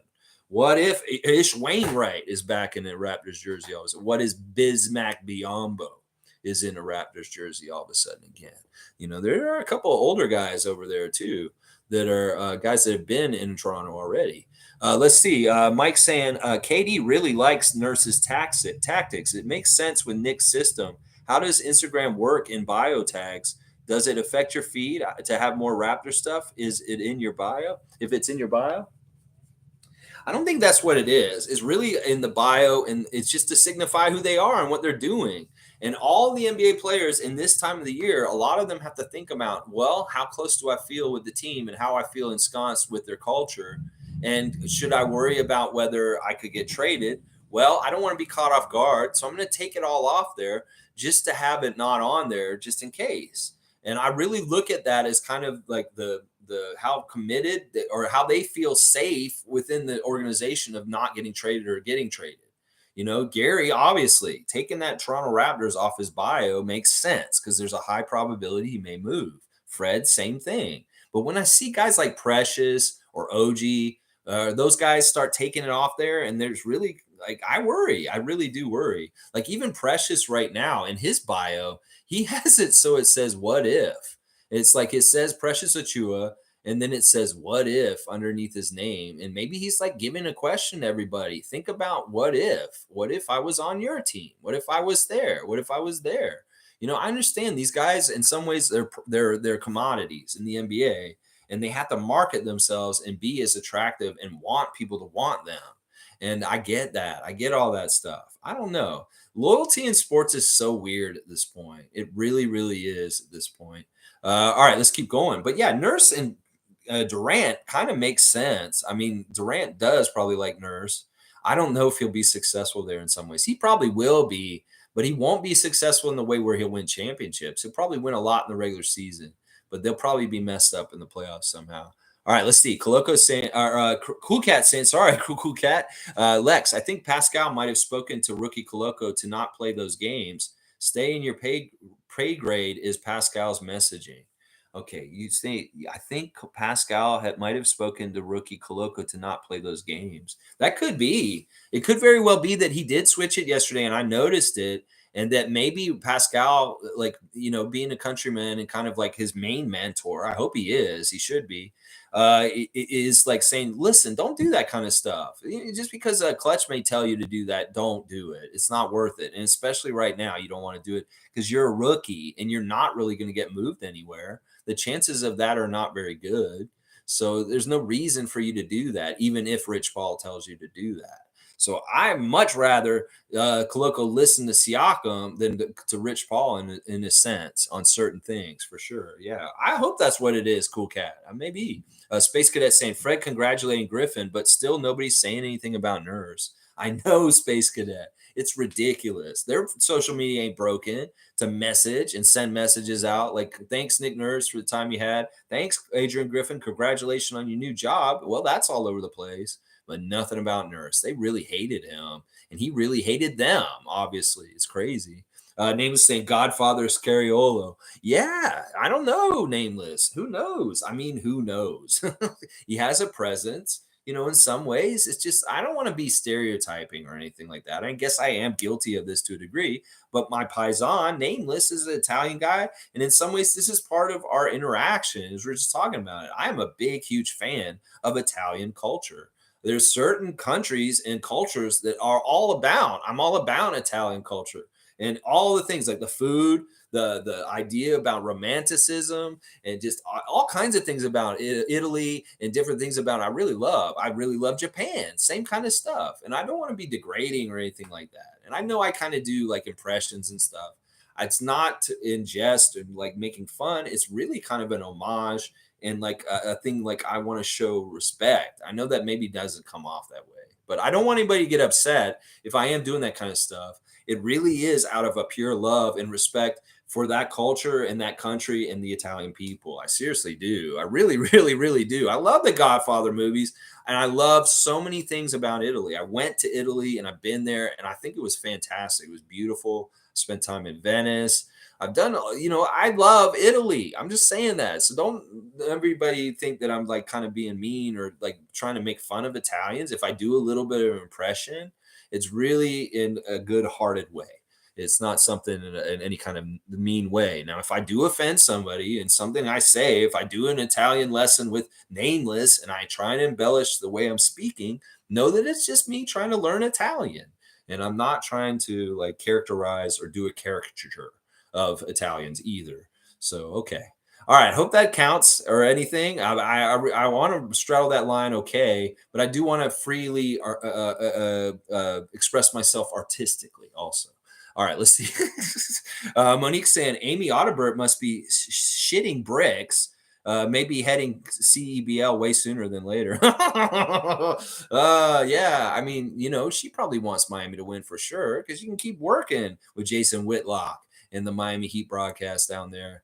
Oh man, I mean, seriously, the whole Miami Heat Nation is not in a good place right now this morning. They know they needed to do it last night, and going to Boston to get game 7 tomorrow night is not going to be easy. In fact, all the defeatedness I heard from the Celtics around this time this week has flipped. And in some ways, I hear it from the Miami Heat side now, and I hate that. Oh my gosh. Fun guy saying, Lex, you might have been high when you looked on Coloco's account. I can relate. You might be right. You might be right, fun guy. I swear I didn't see it yesterday. I don't know. I did a check. I specifically did a check yesterday, and I went and looked at every single Raptors account on Instagram. Precious, what if he doesn't have it? Jakob, he has it. I'll do it right now. Jakob Pertl, Toronto Raptors. He's not even technical on our team. He could go anywhere, and he's still representing Raptors. Gary Trent, obviously, he's not going to have the Raptors in there. It says tap in, just be great, play for JB for Jordan Bolton. He's got the 6 owl, though, in Canada. That kind of says something, and he is wearing the Raptors jersey in the picture. So that is kind of saying something there. You could read into it. You see Jeff Dowtin Jr., even though we know he's going to be back. We said all that. He doesn't have anything there. It's a Jeff Dowtin Jr., be different. And he's not even wearing any Raptors gear in his picture, but we know he's probably in the fold for sure. You look at Dubberdon, even Delano from Toronto. He has taken Toronto off there.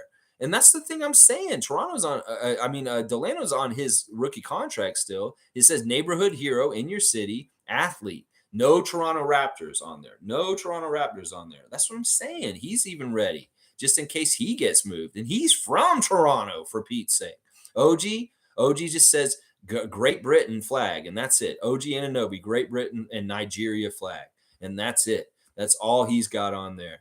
That's what I'm saying. You can tell. Those are tells to a degree. Now, Siakam, Scotty, Jakob, Toronto Raptors, right there on their bio. I love it. I love it. All right, let's see. Cool Cat saying OG as usual, no affiliation with Raptors. Precious, Doughton, Delano, and a few others don't have Raptors. Yeah, I just went through it. Yeah, we were kind of checking it at the same time. Cool Cat. Yeah, I mean, it is what it is. This time of year, we'll see this, and they'll put them back on when they know for sure they're on the roster for the season. Watch. They'll put it back on in September when they know for sure. MSJ saying, I honestly think Spo rolled the dice to take everything away from Tatum on the inbound coverages and lost. Also, could it really be that Nick Nurse rode the coattails of Casey and that was all he was? Well, you know what? We're going to have to do some more research on that as far as like see what he's going to do in another place and see if he's still successful. In some ways, if he does go to Phoenix, he's kind of set up to be successful with Kevin Durant there, and that the way they are, that's a winning team. That's going to be a very good team next year with more time accrued with Kevin, and he knows what he's doing. So in some ways, he's set up to succeed if he goes to Phoenix. So in some ways, that is a smart job for him to take. It's not guaranteed in Philly. And if Boston does lose tomorrow and they fire Coach Joe and he goes to Boston, it may not totally be guaranteed in Boston either in some ways. Some people may say I'm crazy to say that, but I would say Phoenix is more likely to be a slam dunk for a good above 500 team next year than the Eastern Conference teams he may take. So that may be why Nick goes west too. Is Phoenix is the best job in some ways at this point with Milwaukee out of the way. Let's see. Yeah, in some ways, I don't know how much he rode Casey's coattails, MSJ. We'll have to see on the next job how he performs.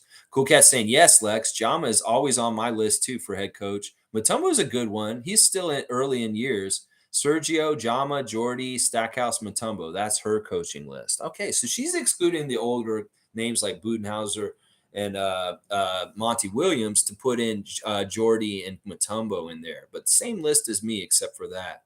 Okay. Well, we got some lining up in the same ones. That's good. Mike's saying, if that's the case with even the Instagram bio, the players could be purging the Raptor stuff to not see the trade machine stuff and the crazy bad takes on their feed. I don't think they follow anybody, honestly. The Instagram's broken. This is not a problem on Instagram. They're not going to see nothing because Instagram doesn't really show you anything. It's broken. Twitter, this may be the case for sure. Twitter, the algorithm will work like that. But on Instagram, they're not going to see everybody like Joe Schmo me on Instagram. They're only going to see who they follow.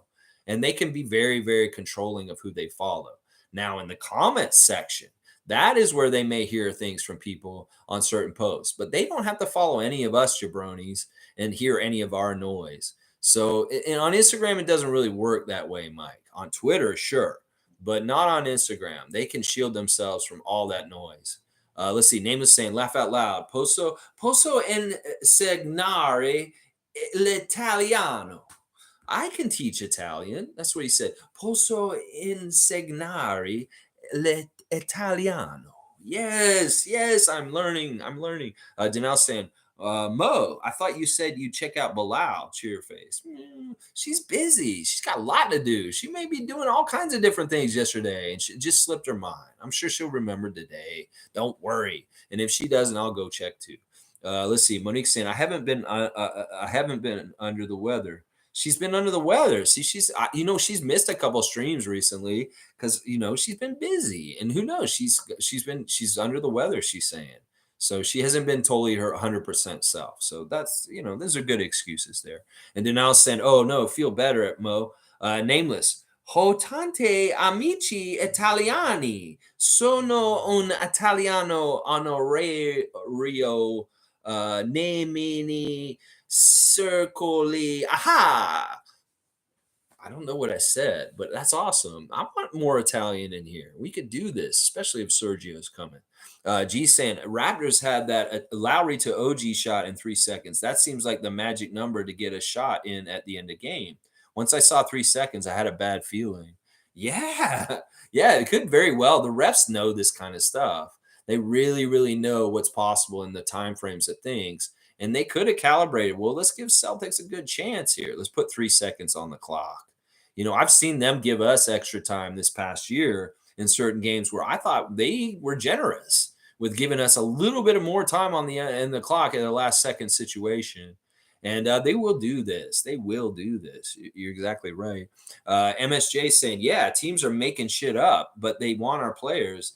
We have the talent, but many teams are making stuff up to get OG or Pascal. Nonsense, most likely. Please draft a shooter at 13, Nick Smith Jr. All right, MSJ.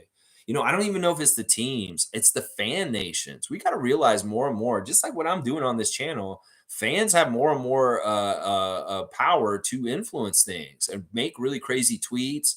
They could say certain things, and then all of a sudden it starts like a brush fire and it catches out of control. Some of these sources we hear, like Jake Fisher saying that sources are saying that OG is unhappy. He could be listening to fan accounts or something like that and is saying they're sources. They could consider me a source. Somebody could come here and watch my stream and hear me say something speculating about the Raptors, and then all of a sudden they're putting it on blast somewhere else because they heard it through the grapevine. And I'm just me. That's what I'm saying. It's a weird situation where people like us have more power than ever to influence things in sports. So what's happening is fan nations are acting like politics in political teams like the Republicans and the Democrats, and they're infiltrating other places and they're causing chaos by acting like they're fans of the Raptors, saying all kinds of crazy shit. And then in their own fan nations, they're making up bullshit rumors and lies and perpetuating them, hoping to get some traction and get more people to get into them and talk about them. There's a lot of stuff that is a war of perception at this point in the world, whether it's in politics or sports.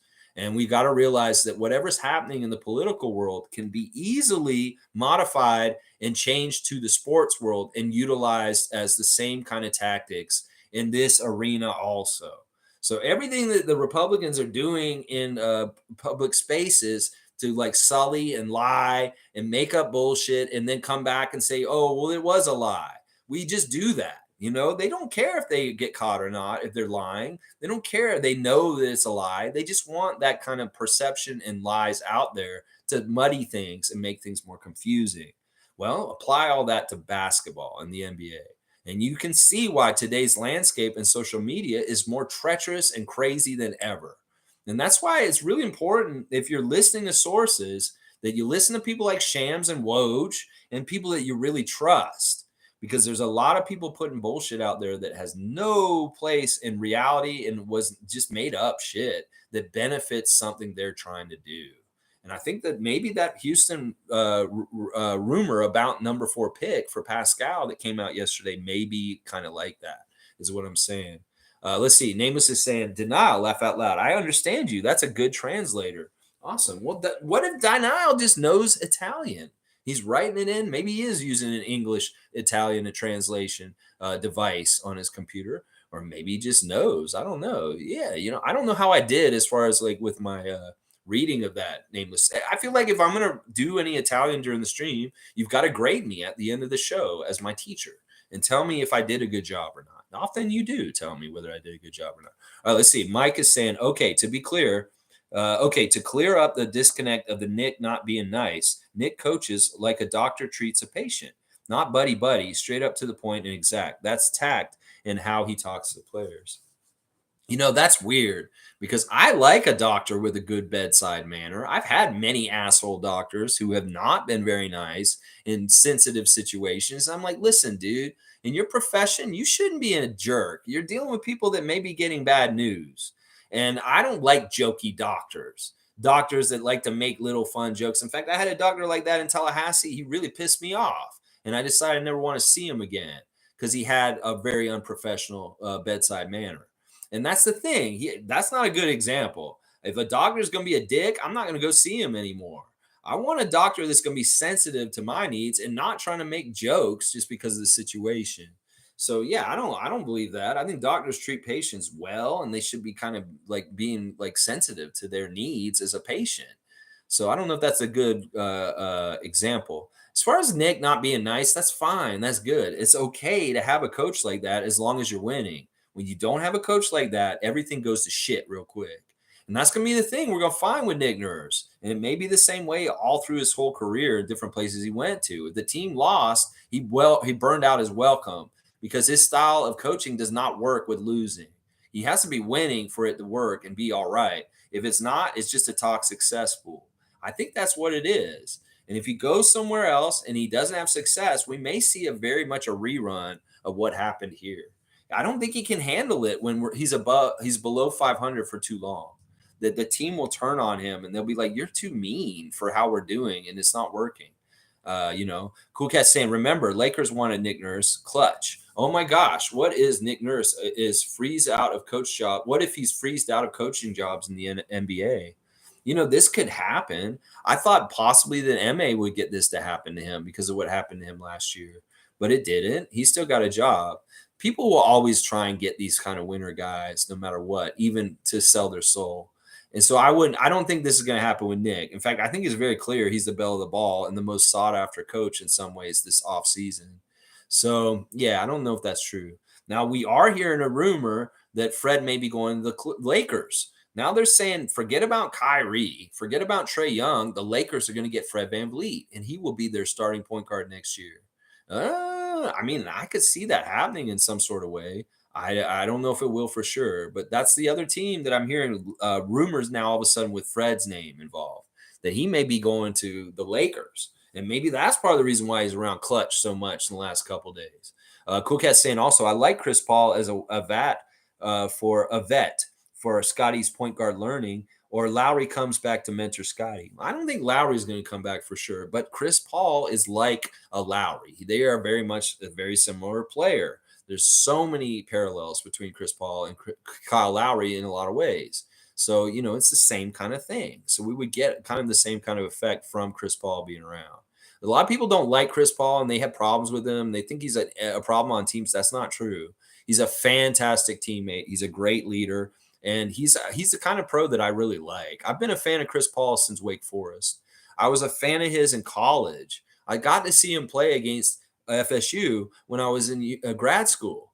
And I really loved seeing him play in person in college. And I became a fan of his before he even was in the NBA. So he is somebody that I'm very happy to roll the red carpet out and welcome to Toronto if he does end up in our jersey next season. So yeah, he's somebody I'm okay with. I don't have baggage with him like a lot of people do. Some people really don't like Chris Paul for different reasons. I don't get it. The dude is a great, solid pro who's been in the league a long, long time. Really knows his stuff. Fun guy saying, "Oh shit, man, what the fuck? If we could get that fourth from Houston, that's real. I'm willing to actually trade Siakam for a package around it. Fourth is Amon Thompson. Amon's superstar potential 100%. He's that good. Yeah, it's the Thompson twins. Hold me now. Whoa, warm my heart. Stay with me. sing some Thompson twins this morning. Yeah, 80s child here. I know my Thompson twins. Amon Thompson. He's the better Thompson twin. It's like Amon and Osir or something. Yeah, okay.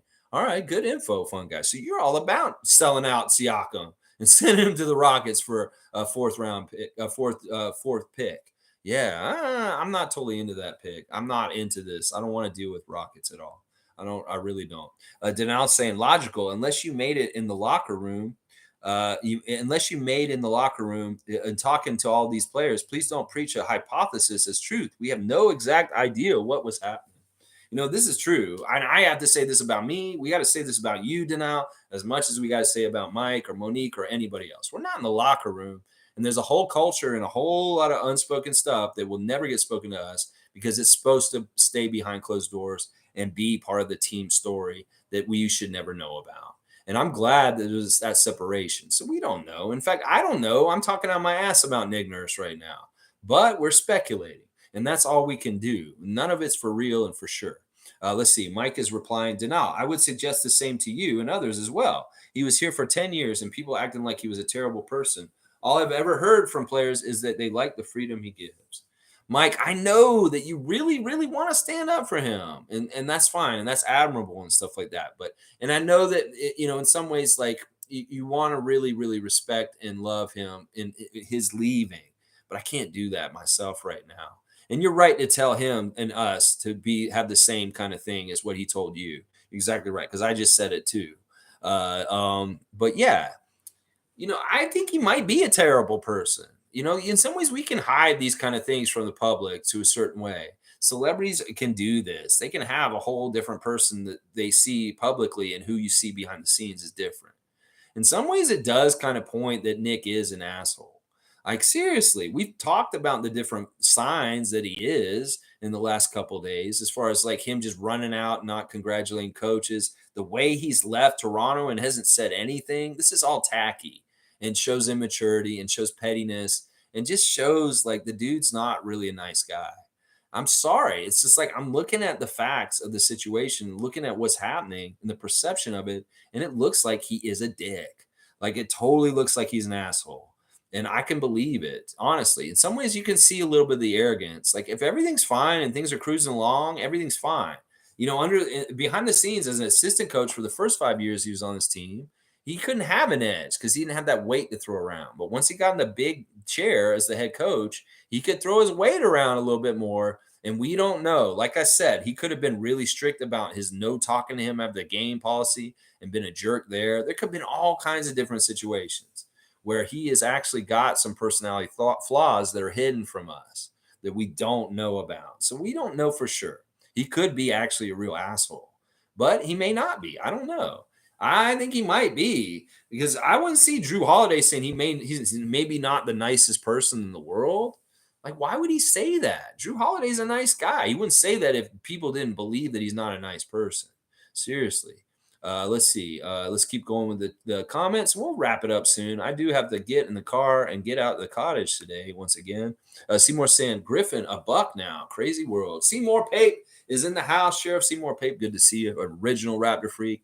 Yeah, it is a crazy world. Congratulations, Adrian. We're proud of you. And you know what? We're going to beat your ass now. Denal saying, I'm not preaching my thoughts on Nurse's effect. I'm saying that nobody knows that locker room right now. We're talking about the last couple seasons. Players may not have spoken for fear of job. There's all kinds of reasons why, they may be still trying to get minutes from him and they don't want to go at him in a certain way. Especially those guys at the end of the bench, they're really just trying to jump in there. It may be more likely that people like Fred and Scotty could say things to Nick and get away with it. But otherwise, the rest of them, they're probably like, I hate Nick. He's not playing me, but I have to be cool if I want to get to play because he's going to be around. And maybe, like I said, some of the people didn't say nothing about him leaving because they didn't have anything nice to say. And their moms told them, if you don't have anything nice to say, don't say anything at all. If they don't have anything nice to say, they don't say anything. They didn't have anything nice to say, is what I'm saying. Oh, man. Mike's saying, respect, Lex. I have never had Instagram. Thanks for the info. No problem, Mike. That's cool. And you know what? Listen, in some ways, I wish I'd never had Twitter. But yeah, I get it. No, it's the kind of thing where they don't really suggest a lot from outside. It's really what you want to watch and look at, you will see. So they can really easily cut out the noise on that platform.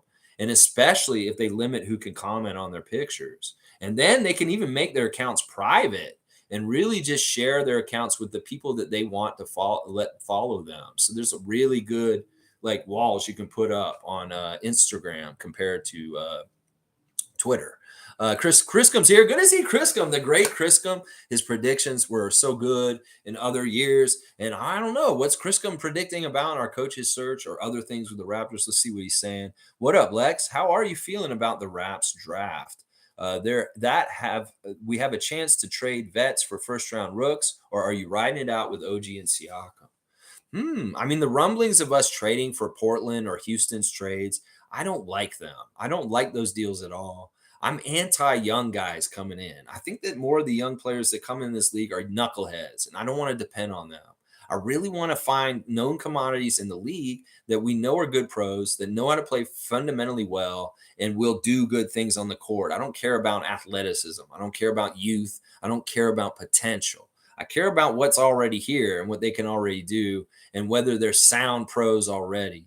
So I do not want to do any of these trades. I want to ride with OG and Siakam, as you put it, because these guys are much more known commodities. We've already built them up to who they are, and we want to continue to reap the benefits of these guys getting better and better.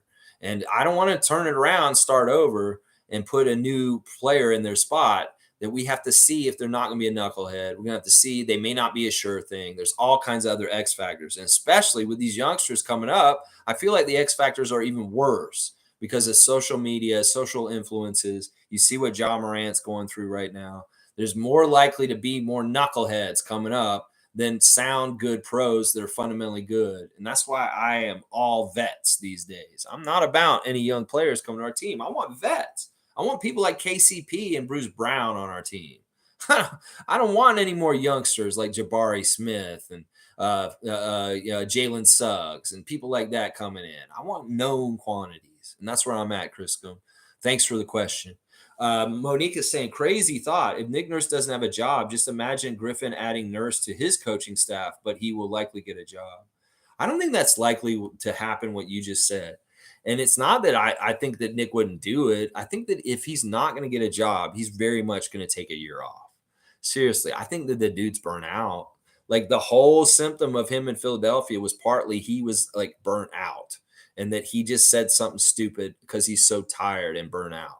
So it is likely if he doesn't get a job that he's just going to sit at home and take a year off to rest. He may need that. Honestly, that may be part of the whole unspoken thing about Budenholzer, Monty, and Nick is that they all need to be like given a chance to come back. Monique, don't silence people. I know you may have hit something by accident there.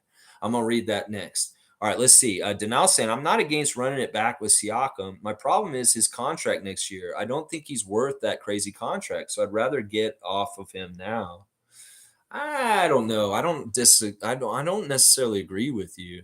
Siakam has the opportunity to still show another level, and he may earn that contract very quickly. I think he's worth the money. I really do think he is. If you think about how much he's being paid in relation to most of the other top 30 players in the NBA, he is not paid that much, and he's actually on a bargain. So in some ways, I don't think the money is a problem with Siakam, actually. Even if you think that we're going to overpay him after this year, I don't think so. It's not that much more he's going to get paid, and in some ways he's earned it. And in relation to other top players that are all NBA and like possibly top 20 or top 30 players in the league, he's paid very little compared to them in some ways. So I'm going to disagree with this. He's not going to be a problem. His contract's not an issue. Monique is saying Montreal Alliance won first game yesterday, home opener. Yeah, good to see Lou Dort and Chris Boucher at the game the other night and supporting Ibrahim and the Montreal Alliance. Love it. And CBL is awesome. I love it. Fun guy saying, unfortunately, we are probably keeping Pascal anyways. We can't afford to risk being bad next year, but at the same time, you get less trying to trade him after. Front office messed up with lacking moves. I think that, all right, first you got to give him a chance, fun guy. I'm with you totally on this. The return for Pascal at this point, we're not going to get what we want. And a lot of people are already saying trade Pascal because they listen. This is the thing; they're all talking him down, just like we're saying, and saying he's not that good, but they really secretly want him. That's the crazy thing. They can talk all this trash about Siakam. He's not that good. He's a scrub. But then all of a sudden, he goes to a team on the state side, and they're going to act like he's one of the top superstars in the league. So there's a little bit of a weirdness with this. And in some ways, they're selling his value to make us maybe trade him for nothing. And we don't want to do that because what will happen is we'll trade Siakam to Portland or Houston. And then all of a sudden, they're going to be like, yeah, you idiots. We just got your best scorer. This is a real player. He's so good and all this stuff. And I'm not about that. I'm not about that. So I think Siakam's staying. And I think that all signs are pointing to that this offseason. And I think you're right. We can't afford to take a couple steps back, and Siakam leaving will really hurt us majorly, majorly. Now, as far as the front office making moves, give them time. We still have the free agency period in this summer, and we still got time for Bobby Masai to do some work and do some stuff with the roster. And you may be very pleasantly surprised with moves that they make this summer. Trust me, they're coming. There will be moves made by the Raptors, and there may be a huge move made by the Raptors that is like the Kawhi DeMar DeRozan deal in 2018. In fact, I'm wearing my shirt, Raptors 2018. And this is to symbolize where we're at right now is very much like 2018. And that's why I'm wearing that Raptors 2018 shirt. Yeah, because I can see it being very similar. Logical saying, Boucher likes the doctor-style coach and wants the direct message, less fluff. I understand what Boucher likes about that style, but you were right, Lex, in the fact it didn't work with Precious this year. It's you got to coach people differently depending on their personalities. And you know what? I like the truthful, upfront coaching style he used with Chris, and it was very effective with him specifically. But it doesn't work with everybody, and everybody's got to be approached in different ways. Now, if Nick just has a blanket way that he does everybody, that could be part of the reason why he has friction with people. Is that you kind of need to know each individual player on your team and how to approach them the correct ways. And I can see Nick kind of having a blind side and kind of like pissing people off or rubbing people the wrong way if he's treating them all exactly the same way. Does that make any sense? Because you're saying that it didn't work with Precious. I think the issues with Precious was more that he was hurt in a big chunk of the season and couldn't get a really good rhythm this whole year. He found such a good rhythm in the second half of last year that we just expected him to be at that level again this year. Well, he got hurt at a really inopportune time, and he missed the most time in his whole entire basketball career this season in the middle of the season. And when he came back, in some ways, he got a little bit put to the side because Jakob showed up.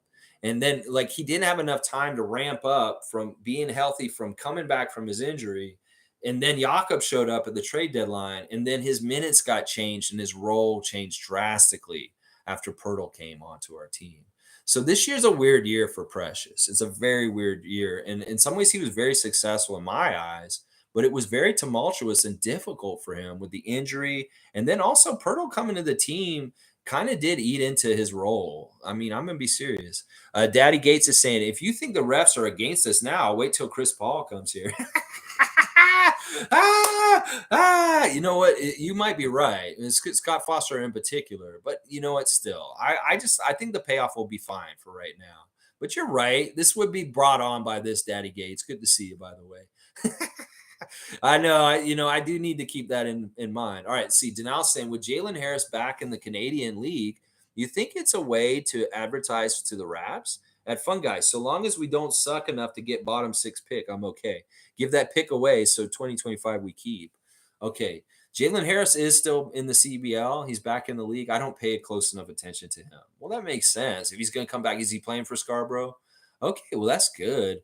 It's a good way to advertise basketball just in general. I love that Chuck Swirsky's calling these games, and the CBL is getting more shine and maybe getting more attendance. This is really, really good.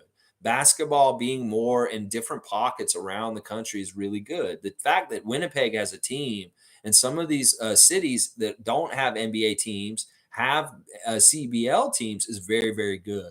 That these cities can have teams that they can get behind and root. And they're right across the country from Vancouver over to like Ottawa and over in that direction. We've got a CBL teams. So it's really like they're opening the markets up for cities like Winnipeg that don't really have a lot of basketball.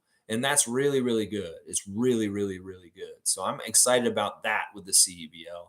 That cities in Canada that may not have had much basketball around, it's all hockey. They're getting the chance to go to basketball games now, even if it's a different league.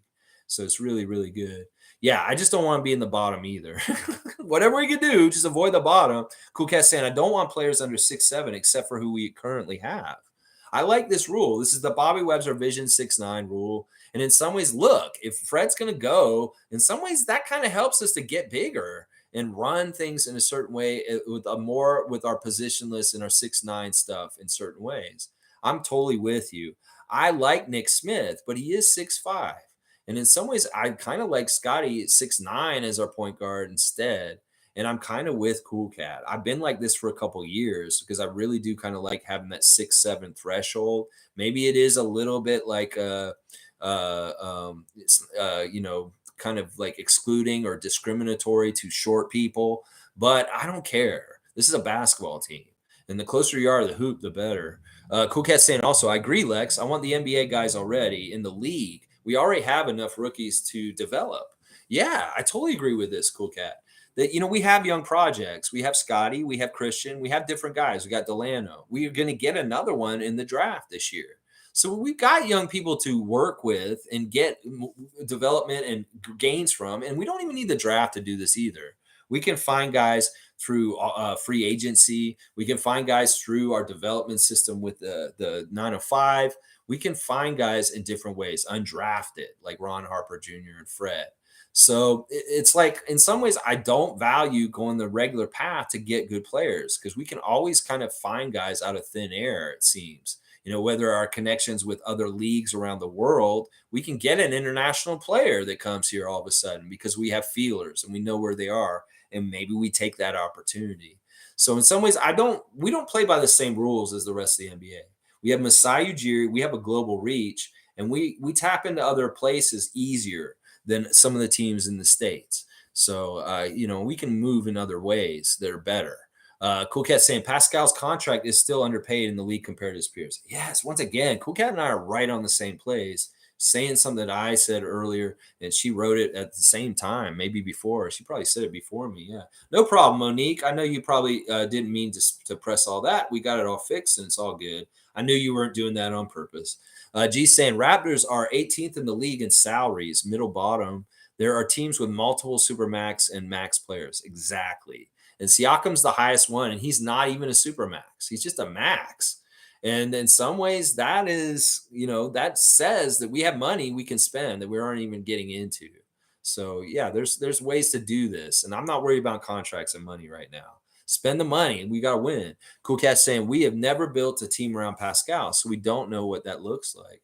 In some ways, you're right. It's kind of like we just kind of went with the team from the championship, but now maybe we are starting to shape things around Pascal and his skills. And maybe the coach will be more open to catering a system around Siakam's skills that really utilizes them in a more effective way where we win more. Because honestly, a lot of what Knicks has done in the last 2 years, I feel like it's not really working with what Siakam should be doing. In some ways, he puts way more burden and pressure on him to work through a bunch of defenders with him doing that ISO play with him. It's not fair to him in some ways. I feel like Siakam has been aging his body quicker in his seasons because of how much he rode him, how much he played him too much, and how much he made him work so hard against double teams. There's other ways to do things on the basketball court that are easier. And in some ways, I totally agree with David Thorpe and other people that said that Nick Nurse is running these guys to the ground and they may have premature endings to their careers because of the overuse in the years with Nick Nurse coaching them. So yeah, that's what I'm wondering about. A new coach coming in with a new idea for how to use Siakam, and all of a sudden we see better things from him, easier things for him.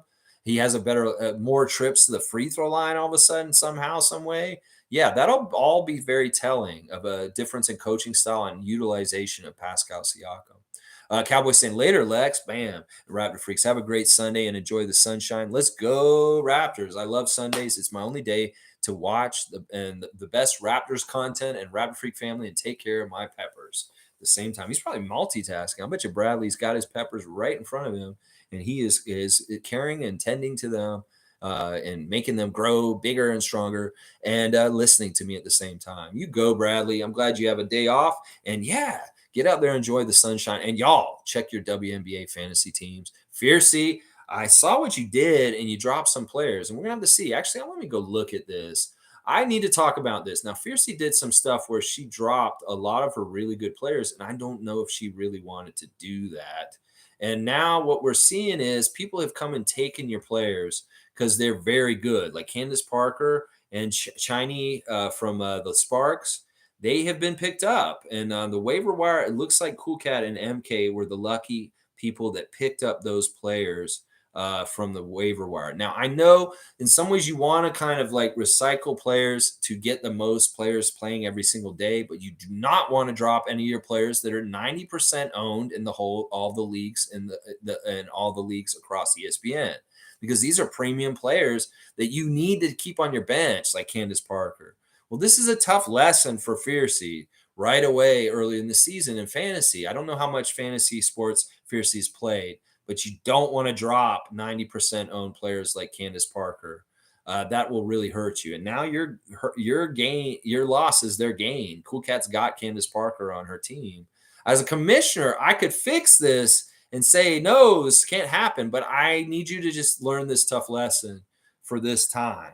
And other people have made this mistake also in the past also. So be real careful if you're dropping players to cycle players in and out of your lineup to get more production for your fantasy matchup, that you don't drop really important, essential top players. Because when they go on that waiver wire, they're free for other people to pick up. And now MK and Cool Cat have two of your top players, Fiercey, because you dropped them. I hate to see that. When I saw that, I got on there and got on the waiver wire, and I was going to try and get them myself, but I wasn't high enough on the priority list, and they got them. And I would have traded one of them back to you just to be nice, because I know it's a rookie mistake. But in some ways, I can't do anything about it at this point. It's their right to have them because they were on the waiver wire, and now they've got them. It's just how it is. But there's tough lessons in everything sometimes.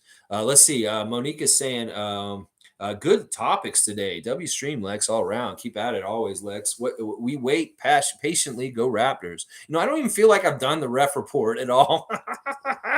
In some ways, I got this ref report in front of me. Maybe I'll do a little bit of glossing over it real quick before we finish up. Let's see. Mike saying Grande Rio Vipers. Oh, the Rio Grande Vipers were a Rockets affiliate. Nurse won a G League championship for them. That's right. And that would have been why he made Con back to them, but he didn't. G's also saying Bleacher Report just came out saying Nurse open to a Money Morey reunion. Morey, in Philadelphia. Whatever. If he goes to Philadelphia, that'll be a dumpster fire. Watch. It's not going to work. It's going to be very interesting. That team has problems already. And especially like James leaving and Embiid just being there, I don't know. You go ahead and go to Philly. That'll really make me hate you, Knicks. Trust me. You go ahead and go to Philly. G saying Jamal Murray is 6'5". Smaller guards have an easier time guarding other smaller guards. Harder for tall players to get low. Kyrie and crafty players can handle our taller players. There's a good counterpoint for why we shouldn't go Vision 6'9". And in some ways, I agree with it. I agree with it. I can see both of them. Cool Cat saying, Lex, you're messing with my coaching strategies. I know. Cool Cat, you got Candace. I wish I had gotten her. I wanted to get her. I was in that list on the waiver wire too. But you had higher priority. So you go. You got Candace Parker now. G saying, out handle taller players. That's right. What you're saying, I totally agree with, G. You're right. Maybe we do need somebody. You know what it is? You don't want to be like right around 6 foot like Fred. You want to be at least 6'4", 6'5", like Gary. And then it'll work. It'll be fine. And that way Nick Smith fits. That he can be that one point guard that is like 6'4", 6'5" at least. So in some ways it is. All right, Bradley, thank you. Everyone smash the like button. Peace, everyone. Have a blessed day. Real quick, I just want to real quick go over a couple of the really good refs for us this year and a couple of really bad ones. Brett Nansel, good ref. John Conley, really good year for him with us. Eric Dalen, good ref this year. Mitchell Irvin, fantastic ref for us. Drake Lever really came through this year. He went from 56% winning up to 60% winning for us this season. Really good stuff from Mitchell Irvin. Musa Dagger was a big leap this year for us as far as much better ref for us this year. Jenna Schroeder, Good stuff from her. We saw a nice leap from her. John Goebel was very nice to us this year. Let's see. Brandon Schwab, as I mentioned earlier, he's a good case that he was a bad ref to us, and he's turning into a better ref for us this season. Rodney Mott was fairly nice to us as a 26-year ref. We actually saw a good increase of wins in his percentage with us, which is really good because he's one of the oldest refs in the league, that we actually saw way more wins under him this season than losses. So I like that. John Butler, a ref that we had a 20% win percentage at the beginning of the season. We won some games this year under him, and it increased. CJ Washington and Danica Mosier, a couple of other referees. Now, refs that were really not good to us overall in the entire year are Jason Goldenberg, who had his really good record with us decreased a bit, but he's still one of our best refs. Brandon Adair had a bit of a decrease. Matt Callio, as I stated earlier. Nate Green, a little bit of a decrease as a referee for us this past season. Ben Taylor, not a good year with Ben Taylor. Nick Booker, not a good year. Let's see, Danielle Scott, that's another referee that we kind of had a downturn with this year. Aaron Smith, who's normally a good ref, and Sean Wright, both of them downturn with them. Jason Goebel, we had good stuff from John Goebel, but bad stuff from Jason Goebel. Natalie Sago, we actually had a bad year from her this year. James Capers Jr. was not nice to us as usual. I said that all year. He was not being nice to us, and he really wasn't. Robert Hussey, really bad year from him. We went from 60% winning to 44% winning. A huge drop with Robert Hussey. Ashley Moore Gleish, not the best year with her. And Sayesh Mehta, not the best with him either. More losing with those refs than winning and stuff like that. So there you go. A little bit more on that ref report. If you want to check it out more and look at my work, you can go look at it anytime. The link is open to you. It's in the description for this stream, and you can go look at my work. The first sheet shows the beginning of the year, where we were from last year. This third sheet 3 shows my work that I was just looking at, and then sheet 2 is a kind of a top 10 in different categories of different kind of refs, whether we should like them or not. So you can check out my work and go look at it yourself as you wish. All right, let's see. Mike is saying Morey hired Nick for the Vipers job. Morey was the head guy of the Rockets team at the time. WStream. Yeah, I get the connection. That Morey was in Houston and Nick was there at the same time with the Vipers, and now Morey's in Philadelphia. I get the connection for sure. Cowboys saying Spicy P is awesome, but I do have to say I think it's more important to build around Scotty and OG later, y'all. You know, that's part of the debate. Definitely want to build around Scotty. But yeah, I don't mind building around Pascal right now for sure. All right, y'all. Thanks for watching me. Please like, comment, subscribe, and share. And tomorrow we're doing a Raptor Freak Monday moment. We're going to talk more about the coaching carousel that's going on this summer. We'll put Adrian Griffin a bit more on blast tomorrow and appreciate him more. We will do a Share the Love Club for him eventually at some point this summer, maybe this Saturday. But I want to kind of spend more time talking about him tomorrow on the Monday moment. And then Tuesday trivia, of course, we're getting down to the last couple of weeks of the Raptor Freak Tuesday trivia season. So you definitely want to show up for that if you're still involved and playing in that. It'll be fun. All right, y'all. Thanks for watching and have a great Sunday. See you guys tomorrow at 9:30. Let's go Raptors. Have a great Sunday. Bradley, take care of those peppers. Monique, I hope you feel better. Everybody just have a good day. Let's go Raptors. Stay Raptor true to the Toronto Raptors nation, baby. Yeah.